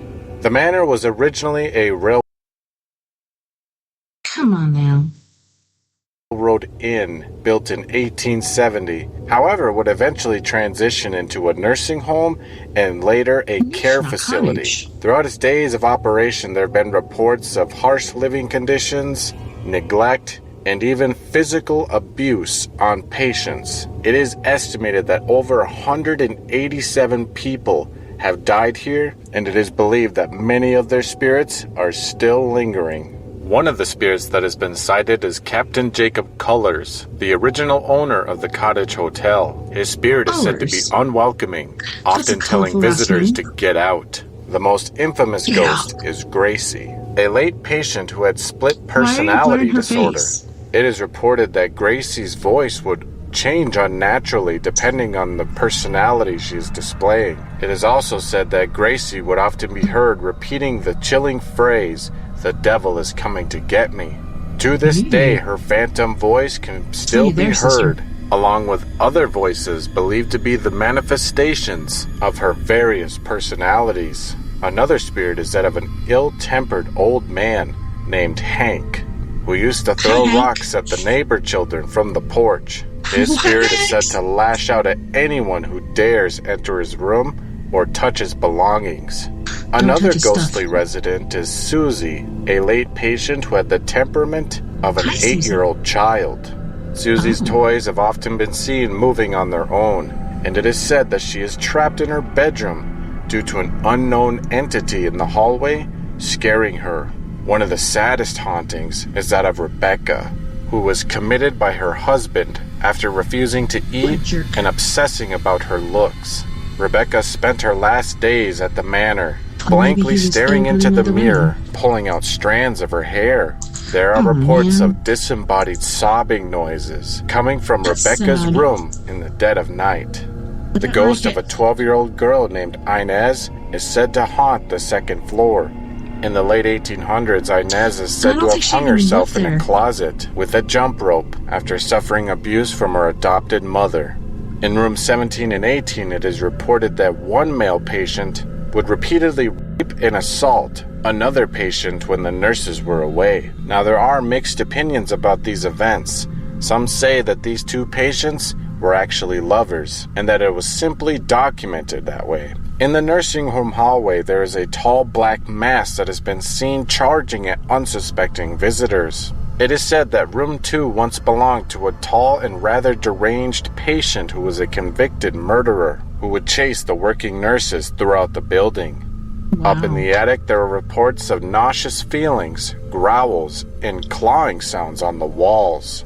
Other paranormal reports include disembodied footsteps, banging sounds, screams and moans, and even scratch marks showing up from unseen forces.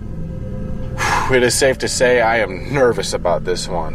Ghost hunting alone at places like this with so many different spirits and ghost stories and just reports of dark activity and dark history. I'm overwhelmed. I am definitely overwhelmed. But, as always, I'm not going to chicken out. I'm going to do this. So, if you guys end up enjoying this video, be sure to like it, comment your thoughts down below on anything that goes down in this video, and also be sure to subscribe if you haven't already.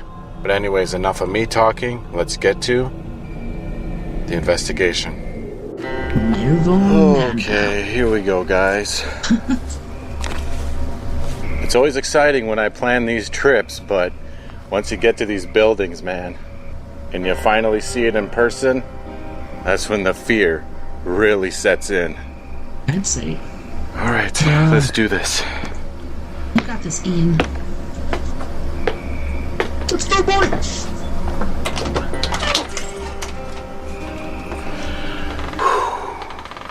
Here goes nothing. Here goes quite a bit of something. Well, that's creepy. Hello? Oh. It actually popped. Anybody in here? Is there anybody out there?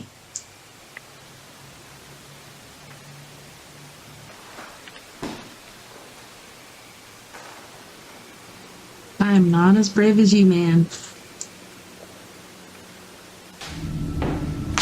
I'm gonna shut myself in here.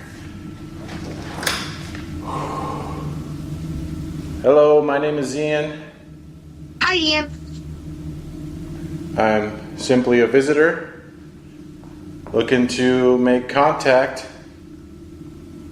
with anyone who may still be lingering here.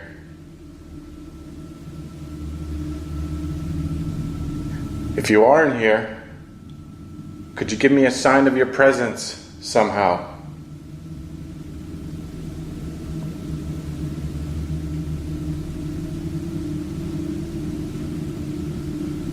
Could you move one of these wheelchairs? Look at its eyes. Like this one right here? Yeah, I'd probably look the same. I would be freaked out. Wow, look at the seat in that one. If that thing actually moves, that's gonna scare the hell out of me. How about this light fixture?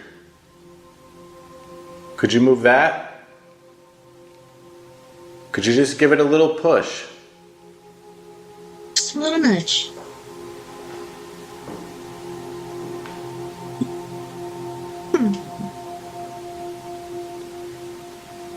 Not much is going on right now, but I've got eerie vibes.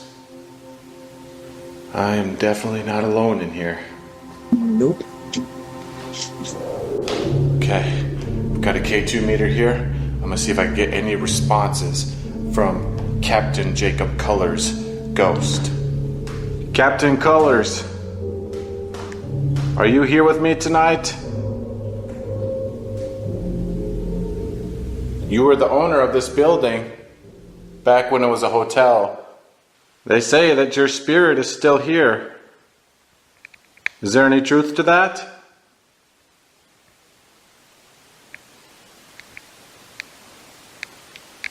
If so, could you touch the green light? Is it okay that I'm here? Whoa. What was that? Oh my God, that was a deep thump in this wall here. Is that a yes? Or is it a no?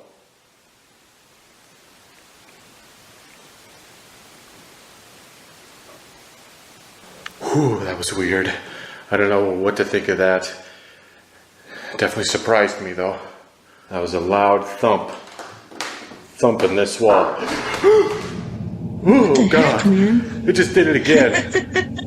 It seems like whenever I get close to the captain's picture, that thump sound happens. Okay, I'm gonna go up to it a third time. You're gonna thump on the wall again?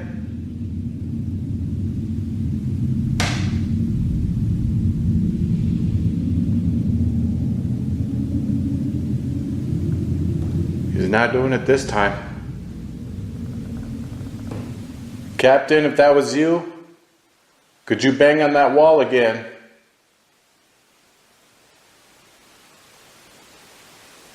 He's not doing it. I don't know. That was weird. I don't know. It could be coincidence. It's interesting. Stop.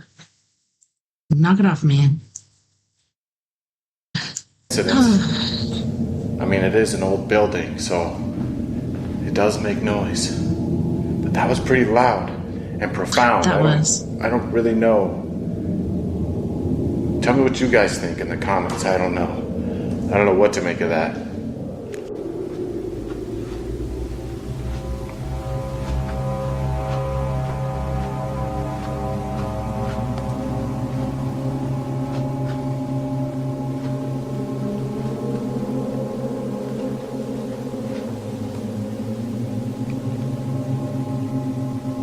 Oh God, talk about a scary hallway.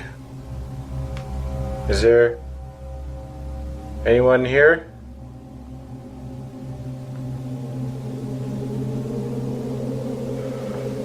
Creepy silence.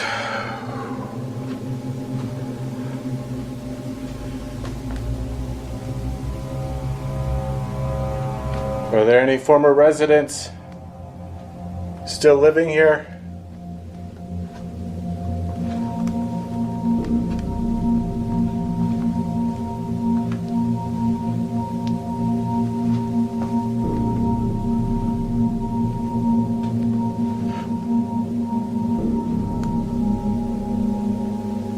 Hello? Oh my God. Oh my God. There was somebody over there. Holy shit. I literally just saw a figure peek out of that room over there. Play back. It peeked out and it was looking right at me. Holy. I want to see it. Who are you? I just seen you. Could you peek out again?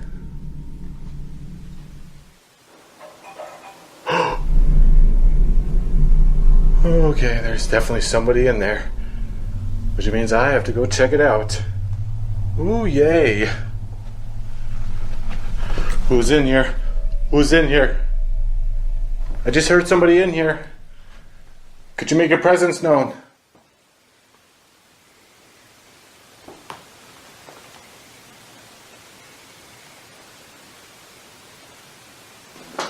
Oh, what the? Whoa, Wow. whoa, whoa, whoa! The blinds are freaking moving! Holy sh! Are you seeing that? What is going on in here?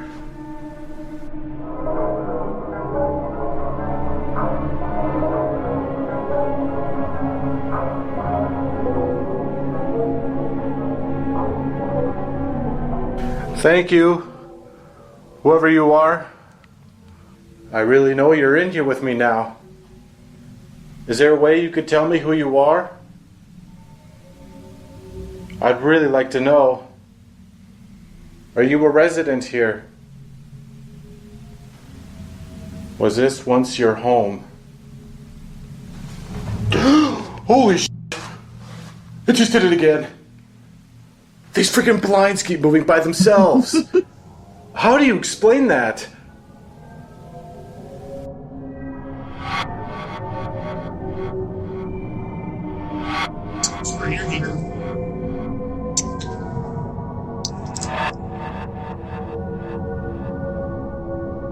I want to feel this window real quick.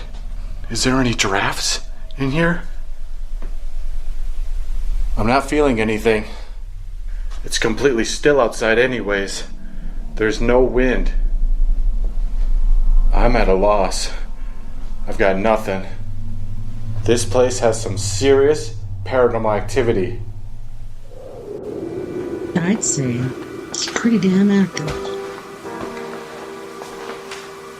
Alright. Checking out the kitchen area. There's not really much for claims in here, but you never know. Is there anybody in here? If you're in here, could you make a sound? Or maybe could you open one of these cupboards?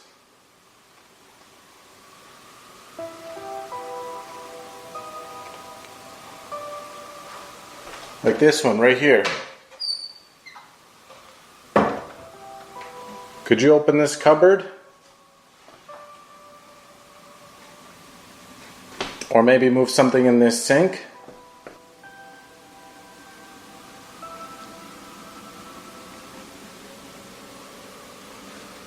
Could you move anything in here?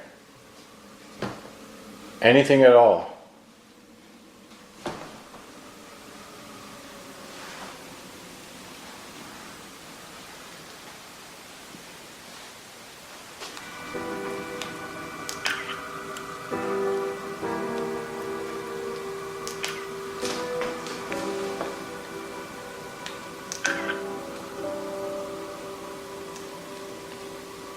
Not much really going on in here. Nope.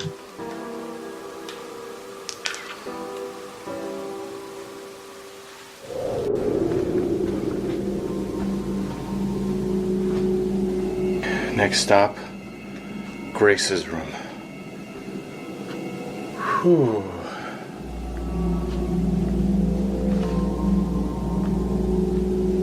Hey, Gracie. Grace? Are you in here? Hello.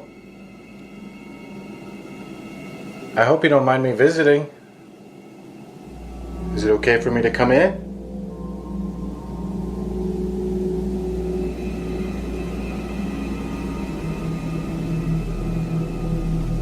I'm gonna attempt another K2 session. I'm gonna put this device on your wheelchair, okay? I'm just gonna set it right there. If you're in here with me, could you set that device off?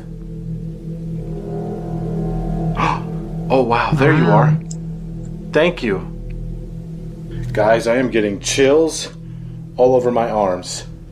Grace, are you sitting in this wheelchair right now? Before I even finished. Grace, are you able to see me right now? If so, touch the green light. Oh, wow, yes. Thank you. This might sound really strange, but I can't see you right now. I don't see you at all, Grace. Are you aware that you have passed on? What? Oh my god, I just heard a voice.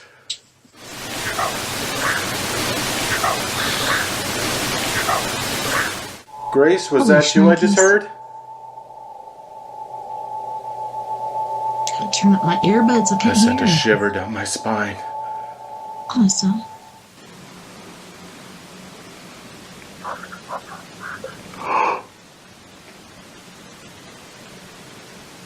I am hearing her voice.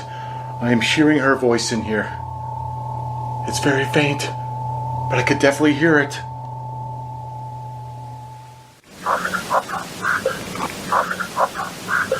Wow. Grace, what do you mean when you say that the devil is after you?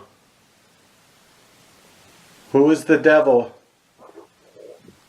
Oh, What the hell? Is that That was Captain a Colors? fucking Like, deep who the heck voice. is that? Holy shit. I am the one. Ooh. Hell Oh, no. that was terrifying. Come on, Ian. Get it together. Braver than Are me, you the feller. devil that is after her? Oh, what the? Oh, what the? What was that? Nope, nope, stop. Don't run. Wow. Are you serious?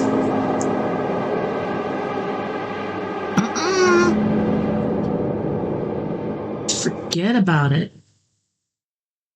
Come on, Century Stink.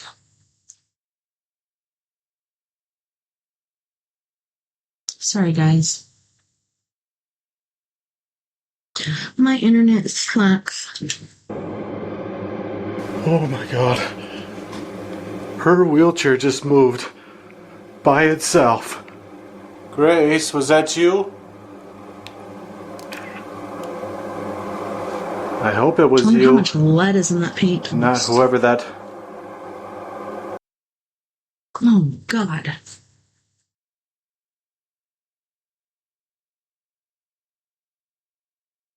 Turn off the Other voice was.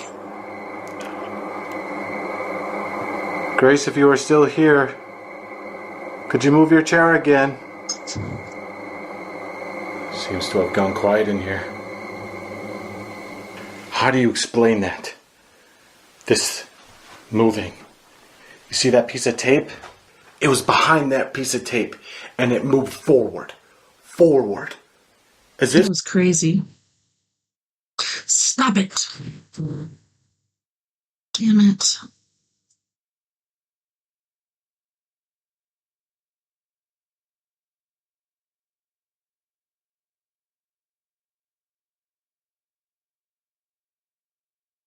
Come somebody on. was sitting in it. Oh my goodness.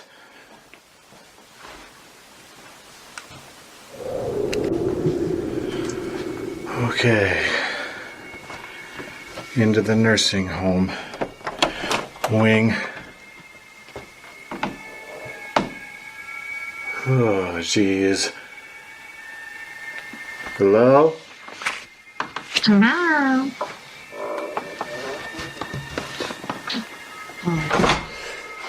Jesus. Is anyone in here? This area has a whole different feel, guys.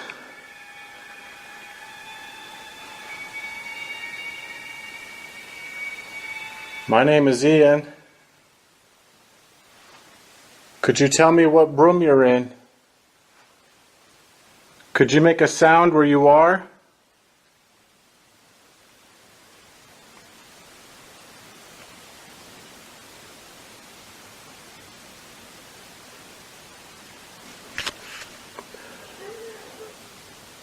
What was that? Oh my god. So frustrating. Oh my goodness. I really hate this. I hate it. Freaking Sentry stink, man. Asshole. That sounded like a cry. Like a cry for help.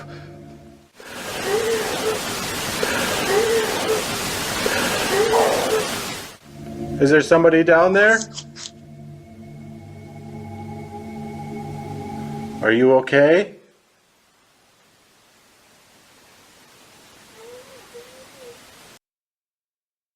What the heck, man? Come on.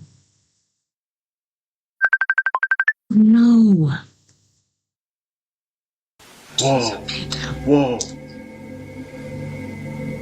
I think that's coming from the room. At the end.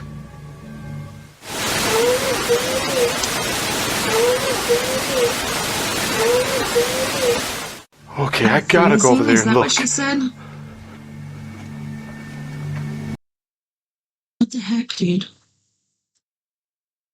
That's what it sounded like. It sounded like she said, I'm freezing. Ooh. Hello? Oh my god. I think this is Rebecca's room. This is Rebecca's room. Wow. Oh my goodness. Rebecca, are you in here? I thought I heard you. It's okay, sweetie. You don't gotta be upset. Gosh. Can we please just stop this? Suppose interesting. Quit sucking. Stop it. I'm like overcome with a sense of sadness. Aww. Is it Please okay don't. that I'm in your room?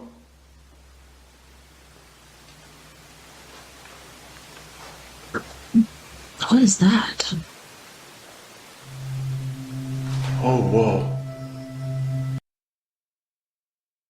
And that's where she used to stand and pull her hair out and stuff. Poor girl. I just saw like a light over here. Wow. It's like a glowing ball of light. It just floated by her mirror. Are you standing over by your mirror? I think I just seen you. I'm gonna try to take a bunch of pictures.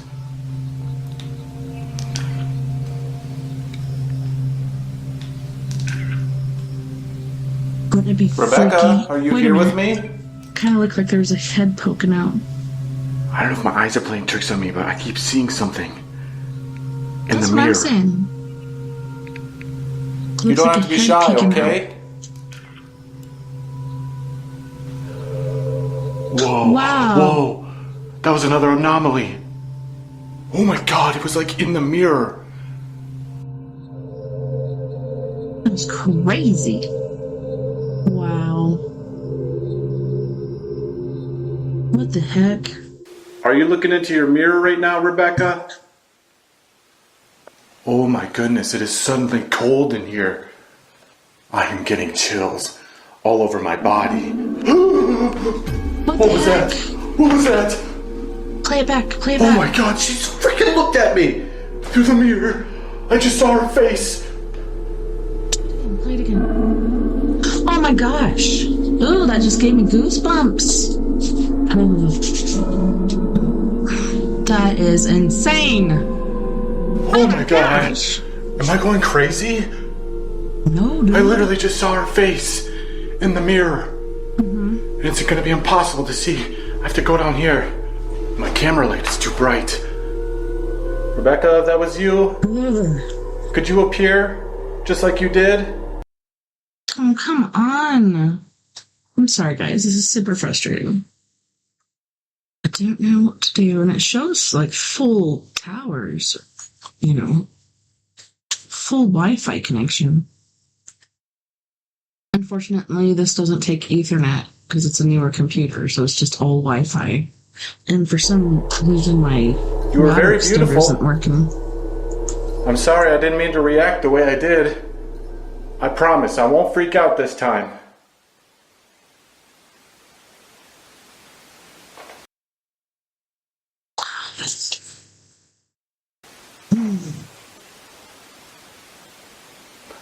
I'm not seeing her again.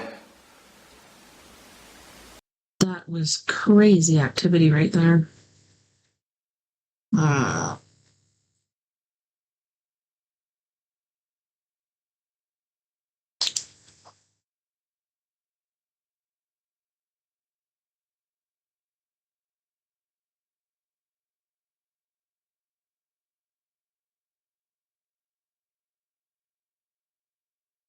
Seeing if Floyd is on the computer again. Man, I'm gonna feel really stupid if that was just my eyes playing tricks on me. No way. I really feel like I saw it though. It was vivid.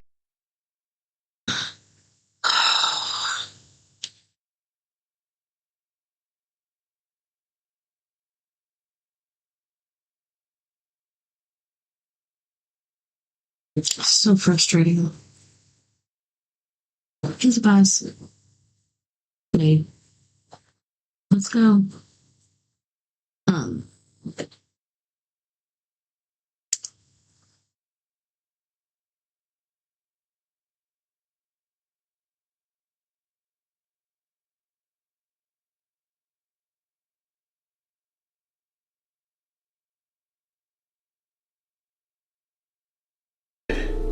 just gonna have to look at the footage very closely. Yeah, Thank you. definitely happened.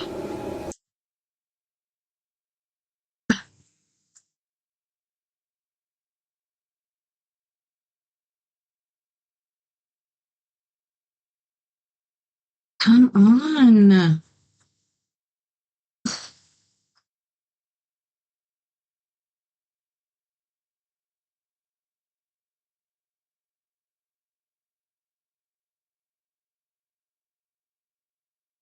I might have to just switch over to my freaking extender.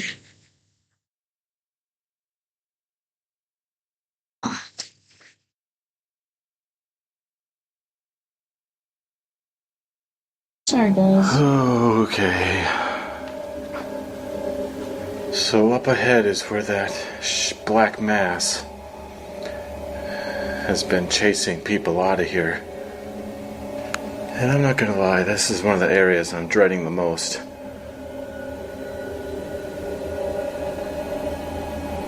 Hello? Is anybody down this hallway?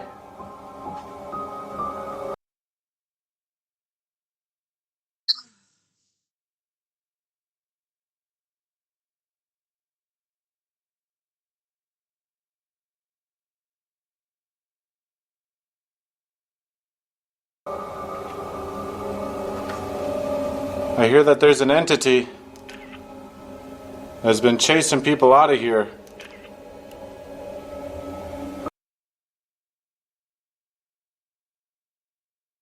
It's so freaking frustrating. It shows it's working. Alright, you guys bear with me for a second. I'm gonna try to link up to this router, but it's just not. Why is it not showing up? Come on.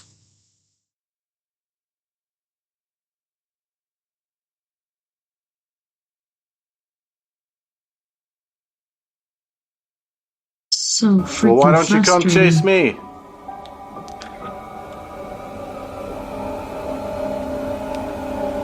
Why Can did you I pause say that? this? And then I'm going to try this router, so we might get disconnected for a second.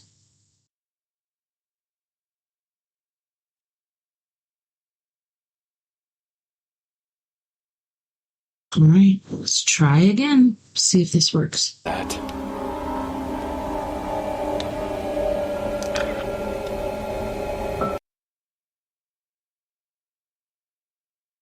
Why don't you come on down? You don't scare me. Unless you're scared. Seems like you're too scared to come out here. Whoa. Whoa, I think I just saw something in that one. Whoa, what is that? What is that?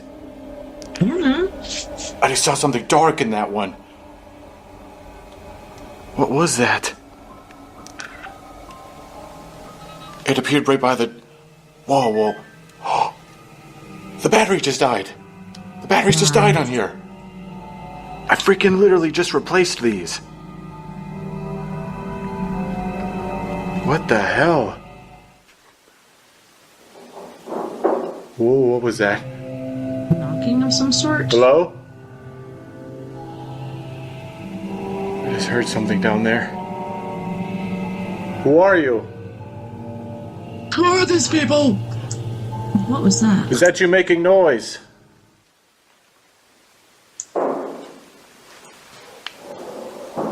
Oh God. I am feeling a heaviness in here. A heaviness. Like it's getting hard to breathe in here. Wow. I really don't like this feeling. I can feel your presence. But I'm not afraid. So if you charge at me, just know I'm not gonna run. There's this room. At least they think it's this room. That you stopped yourself. Room Good 2. job. That's where that deranged patient used to chase nurses. And that's why they think that that might be him. I'm coming up to your room, okay? Don't be alarmed. Oh wow. Ooh, what is that? What is The that? door's closed. That's so weird. I keep hearing like movement in there. I can hear you in there. Come on out. What the heck? Oh my God. That door just partially opened. Oh. Wow.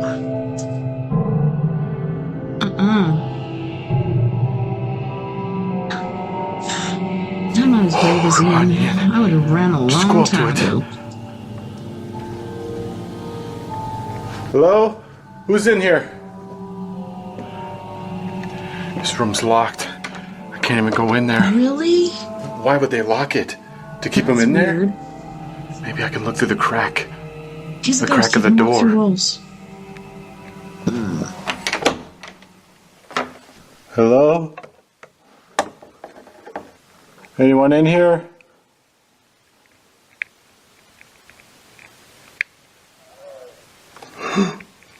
What? That just sounded like a breath. That just sounded like a breath. Oh Sounds God. like he's saying, hey. Oh, oh my God. Oh my God.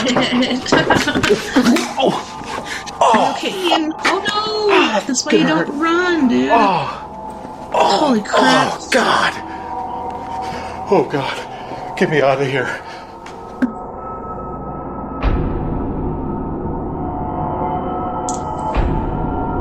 Wow.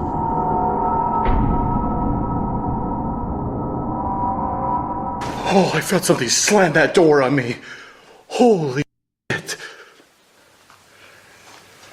I don't know how much more of this I can... What the hell? Did you see It's that? coming after me. Oh God. Oh God. Oh God. Oh fuck. Oh fuck.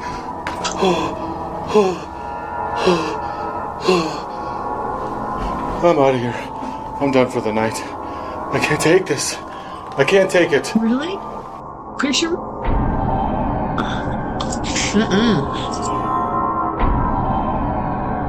Psycho. Ugh. I'll have to shave That after black this shadow freaking brushed at me. What am I supposed to do? Like, what do you... Because I know I'm going to get people calling me out for running again. one. Aww. It's whatever. I already did. I'm They going would back have in ran there. too. But Karen I'm freaking going to Tina. be investigating other areas. 'Cause I don't think I can handle any more of that hallway. That was crazy. Crazy. Alright, so I decided to come outside and snap a bunch of photos. Just see if anything's out here.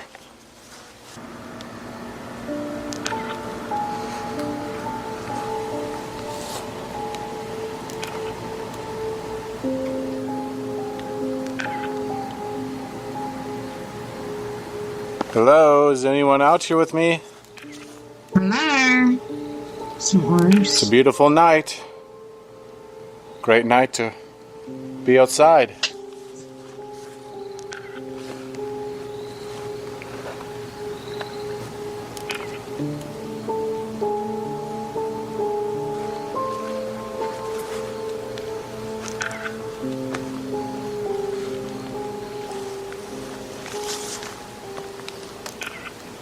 Wouldn't it be funny if that old guy started throwing rocks at him like he did the kids back in the day?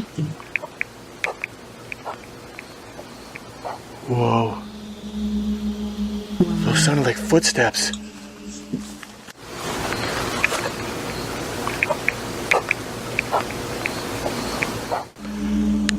Hello?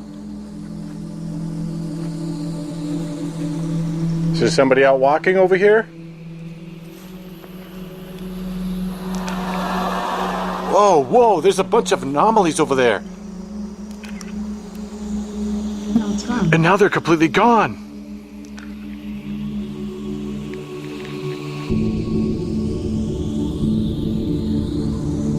It was just floating, like, right over here. Is there somebody over here?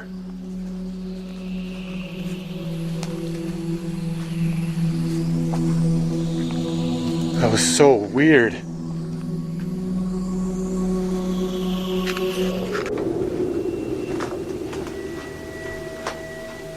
Alright, time to check out the second floor.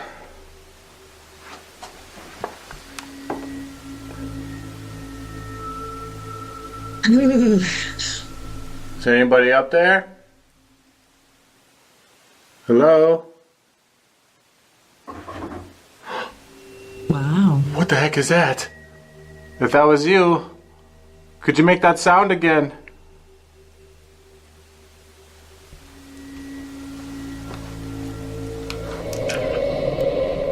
Oh, whoa. Whoa, what is that? What is that? Now it's gone. There's like a weird anomaly up there. It was behind the railing.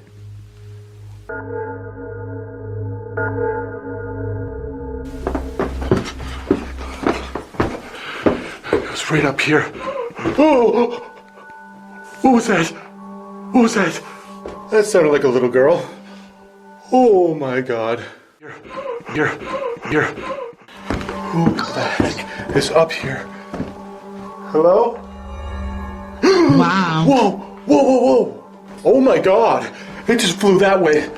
Into this hallway. Whoa, the door's shut.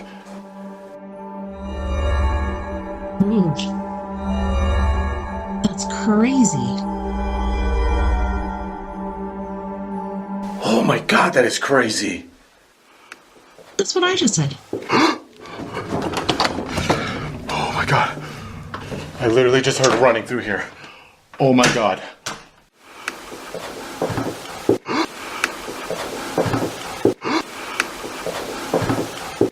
And there's a freaky It was doll running towards him. in the middle of the hallway. No. I do not like that.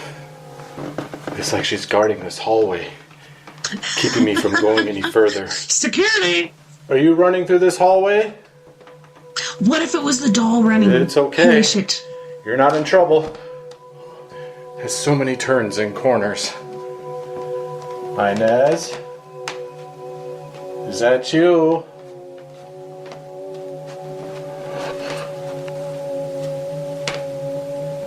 What's with the chair, man? Hello? Her room is over here. At the end. Inez?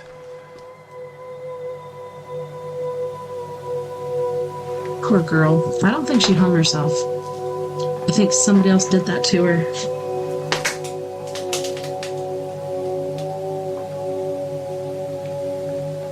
Because she was playing with her brother, and then she said she was cold and tired and went back to her room. And that was crazy. Maybe that guy that was graping. I literally heard her running it. around up here, and suddenly it's like there's nothing.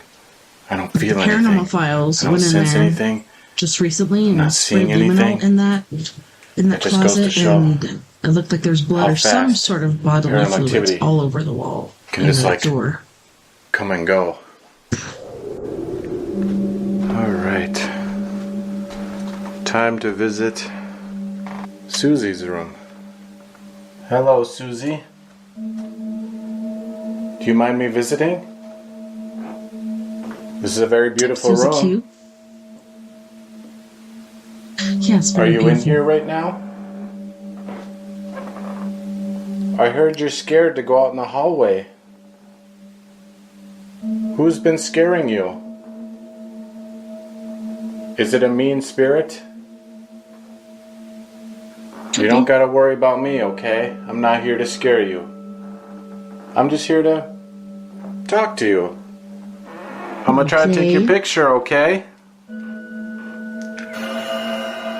Wow. Whoa, I'm getting like orbs in the photos. She's in here. She's in here right now. Are you hovering in this general area, Susie?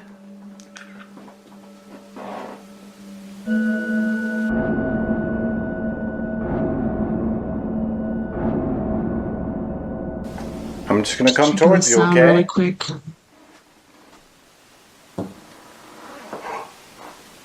Whoa. Hello? I'm hearing like tapping sounds on the wall. Is that you, Susie? She literally just tapped on one of these coloring pages. It was like this. It was one of those. Susie, I heard you really like coloring. Is that true? If so, could you move one of these coloring pages?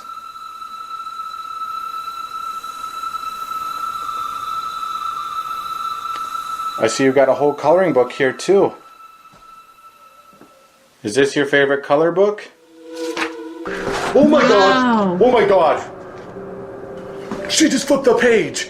What the what did I just witness? She literally just flipped the page on that color book. I cannot believe what I just seen. I cannot believe that.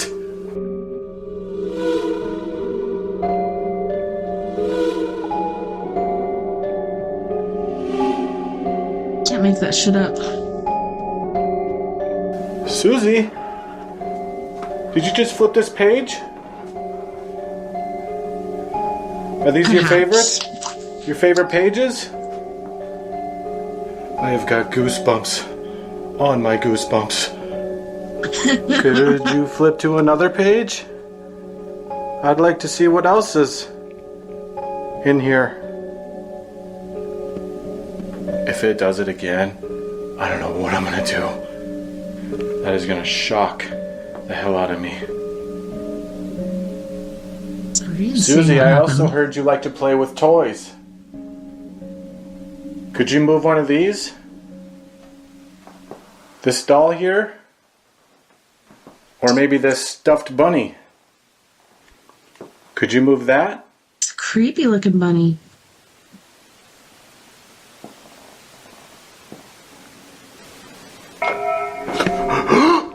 What the? Who's out here? Hello? There's nobody out here. Holy moly, I literally just heard the light switch and everything. Oh my god. She literally just turned the lights on. That's insane. She's like, why are you hanging out in the dark, dude? Holy crap, that's a shock to the system. I've been walking around the dark for hours. Susie, did you just turn this light on? I took it off the infrared just to show you guys what I'm seeing right now. I can see a lot better now, so thank you for turning the light. Wow. Wow, dude. I can't see. Seriously? Oh my god, I am getting really freaked out in here.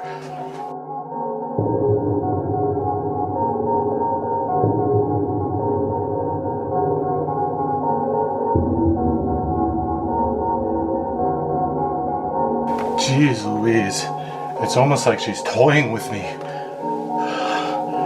Are you having fun messing with me? It's okay if you are, I mean, that's why I'm here. So thank you. Is there anything else you'd like to do? It's just the floor's creaking.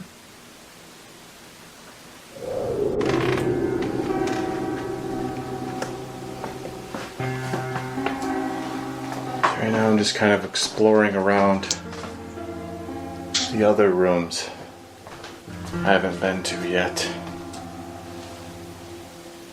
Hello? Is anyone in here?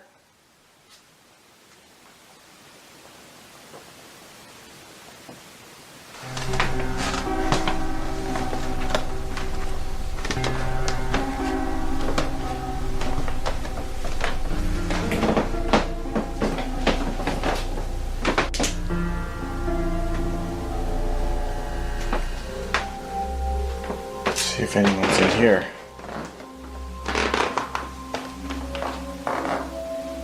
Hello? TV's all cockeyed. Anyone in here?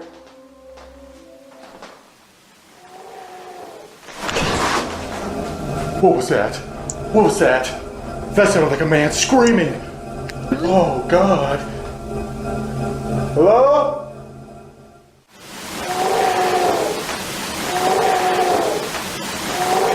Wow. I really don't want to do this. Who's yelling?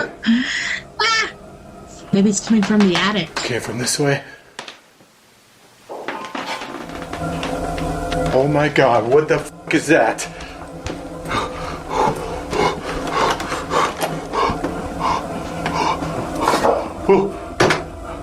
Who's there? It's coming from this end of the building.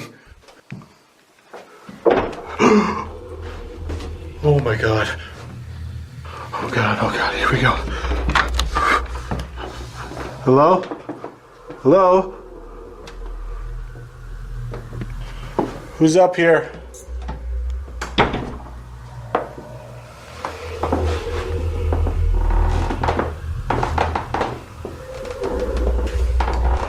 You know what? Now that I think about it, that is Hank's room. Hi, Hank. This is Hank's room right here. I wonder if that's where the shouting came from. Oh, let's see what happens if I knock on his door.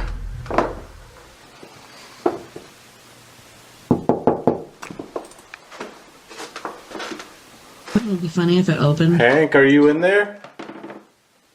Do you have propane? Is propane everything okay in accessories? there?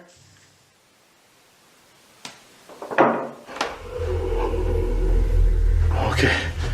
He is definitely in there. Oh God. What's more fun than exploring an angry old man's ghost? Nothing, I tell ya. Whoa. It didn't even open.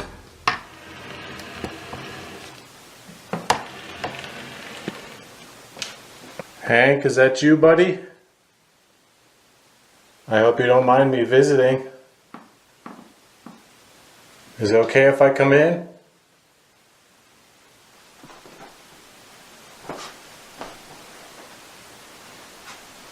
This room definitely has a weird smell. Are you over in this corner? Hank, I heard you shouting in here. What's the matter? Are you in distress?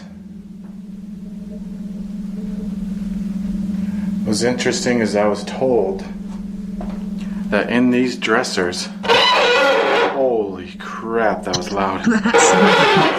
Yeah, let's Good make some more Lord. noise. These are actually his original clothes, still here He doesn't like after you all to touch this his time. stuff. It's almost like he never left. This is still his room with all his stuff. What else does he have in here? Anything in there? No. Oh, gross. What is that? Those look like almost like fingernail clippings in there. Gross. Yeah, I'm definitely not touching those. What is that? Wow. Holy shit! Oh my god! You don't Oh my want you god! touching Oh my this god! stuff. What was that? What was that? It was the coat hanger!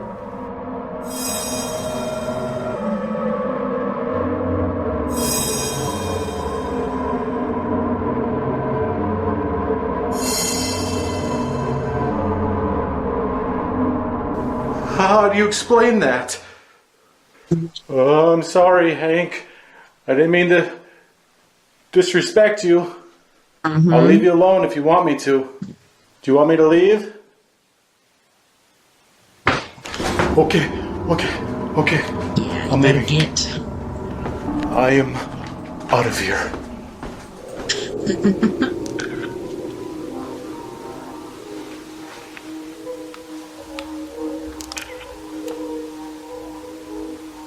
Is there anyone in any of these rooms?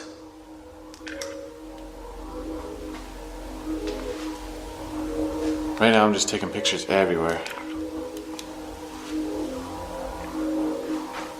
Is there anybody in this room?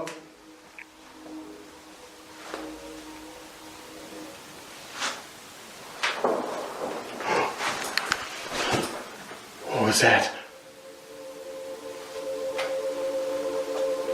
That was a crazy weird sound. It came from the bathroom. Over here. Is there somebody in there? Whoa, it almost looks like somebody's in there. What the heck is that? It just looked like somebody's sitting like in the bathtub. Don't be perp. That's crazy. And it's not there anymore. It's completely gone. Oh god, I'm about to be a Midwest ghost pervert. That's what I was saying. For the sake Don't of be a research. perv, There's nobody. Damn, that was creepy. That was I'm sorry to have disturbed you. Whoa! crazy. That freaking curtain just moved! Oh god, how do you explain that now? This is so freaking crazy.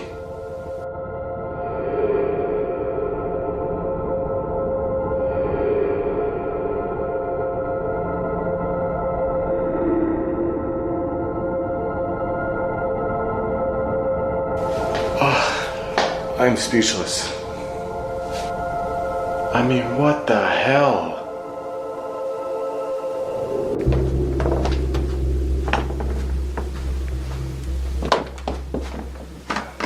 So this is room 17 and 18.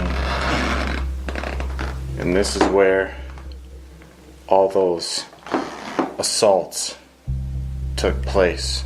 That's not good. Now, that sounds pretty horrible on paper, but a lot of people theorize that it may not have actually been assaults, but instead, the two men were lovers. Ooh. And it was just, well, documented that way. Is there any truth to that? To what I'm saying? I wonder why it would be documented Could you that tell way. me your Maybe story? to cover their asses or something? I really want to know what happened. Because if it's true, and it wasn't assault, you can clear your name right now. Thanks, Adrian. How about in this room? Is there anyone in here? We should have caught this video earlier. There's been Could you a give lot me of a epic name? evidence. As per A name to usual go by. with Ian. Because I have no idea who I'm talking to right now. My name is Ian. If that helps. I'm not hearing anything or seeing anything. What was that? That was upstairs. Check it out. That sounded like dragging. I know I haven't spent much time here, but I gotta see. I gotta see what that was. Thank you for your time. Oh God, I really do not want to go up there. What do you do? Just do Here it. goes. I think they used to smoke and play cards and shit upstairs in the attic. I'm not sure.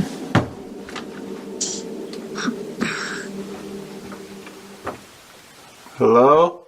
Could you imagine if it had just peeked over really quick? Oh, What the heck is that? oh God.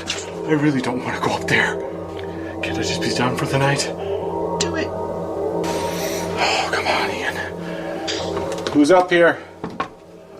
I hear you. Braver Moving than I. around. Make another sound. Oh, jeez. Oh, jeez. Go look. Oh, God. All right. Let's just get this over with. All right. I'm coming up. Oh, God. These stairs are narrow and tiny. And not to mention, it's pitch black up here. This is what I'm seeing. Nothing. Complete abyss. Water drip? I don't know what's scarier, the ghosts or how steep those steps are. You fell down these steps. That's like a death sentence. Yeah, don't run I down. heard some stuff moving around up here. Who's up here? I wonder if it was the chair. Got a really uneasy feeling up here. Oh man. Creepy crawl space. Oh, let's take a look. They say that they hear clawing sounds up here. I mean, it's possible that animals can get up here. Let's see if we can see any in here. Oh, it looked like a hand for a second. If I actually see like a raccoon or something, I'm gonna freak out. Hello? Oh, I wonder if that's that old Oh man my that God, threw something rocks just at got the kids thrown. back in the day. Are you throwing stuff up here? Why are you throwing stuff? Holy shit. Holy shit. I don't want to be up here anymore. I don't want to be up here anymore. I want to be done. Oh God.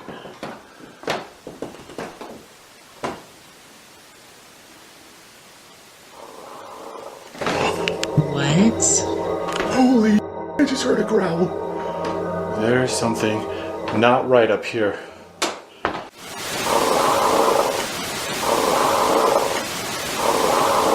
Not right at all. If something gets thrown again, I am out of here.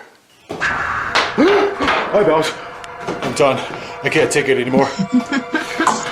Can't be You're going down those out of stairs, here. dude. You don't want to hurt yourself.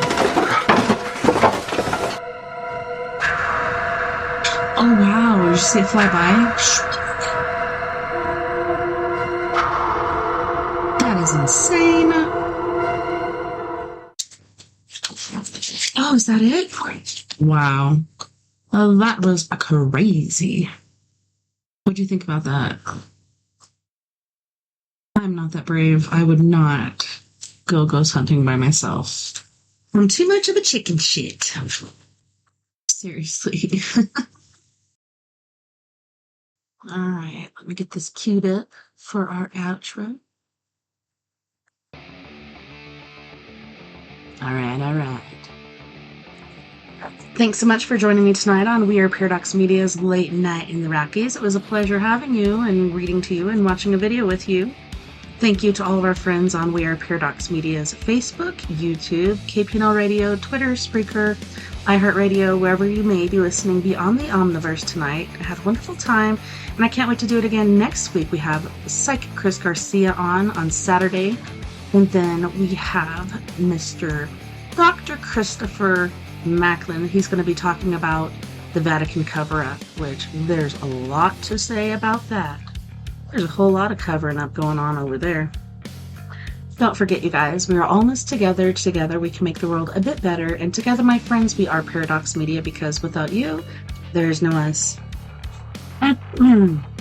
Until next time, nighty night, love and light to all my friends out there. Thank you so much once again for tuning in to We Are Paradox Media's Late Night in the Rockies. I hope you have a wonderful week. I hope you don't work too hard, and I'll see you back here, same crazy time, same crazy place. Nighty night, love and light. Bye, meow.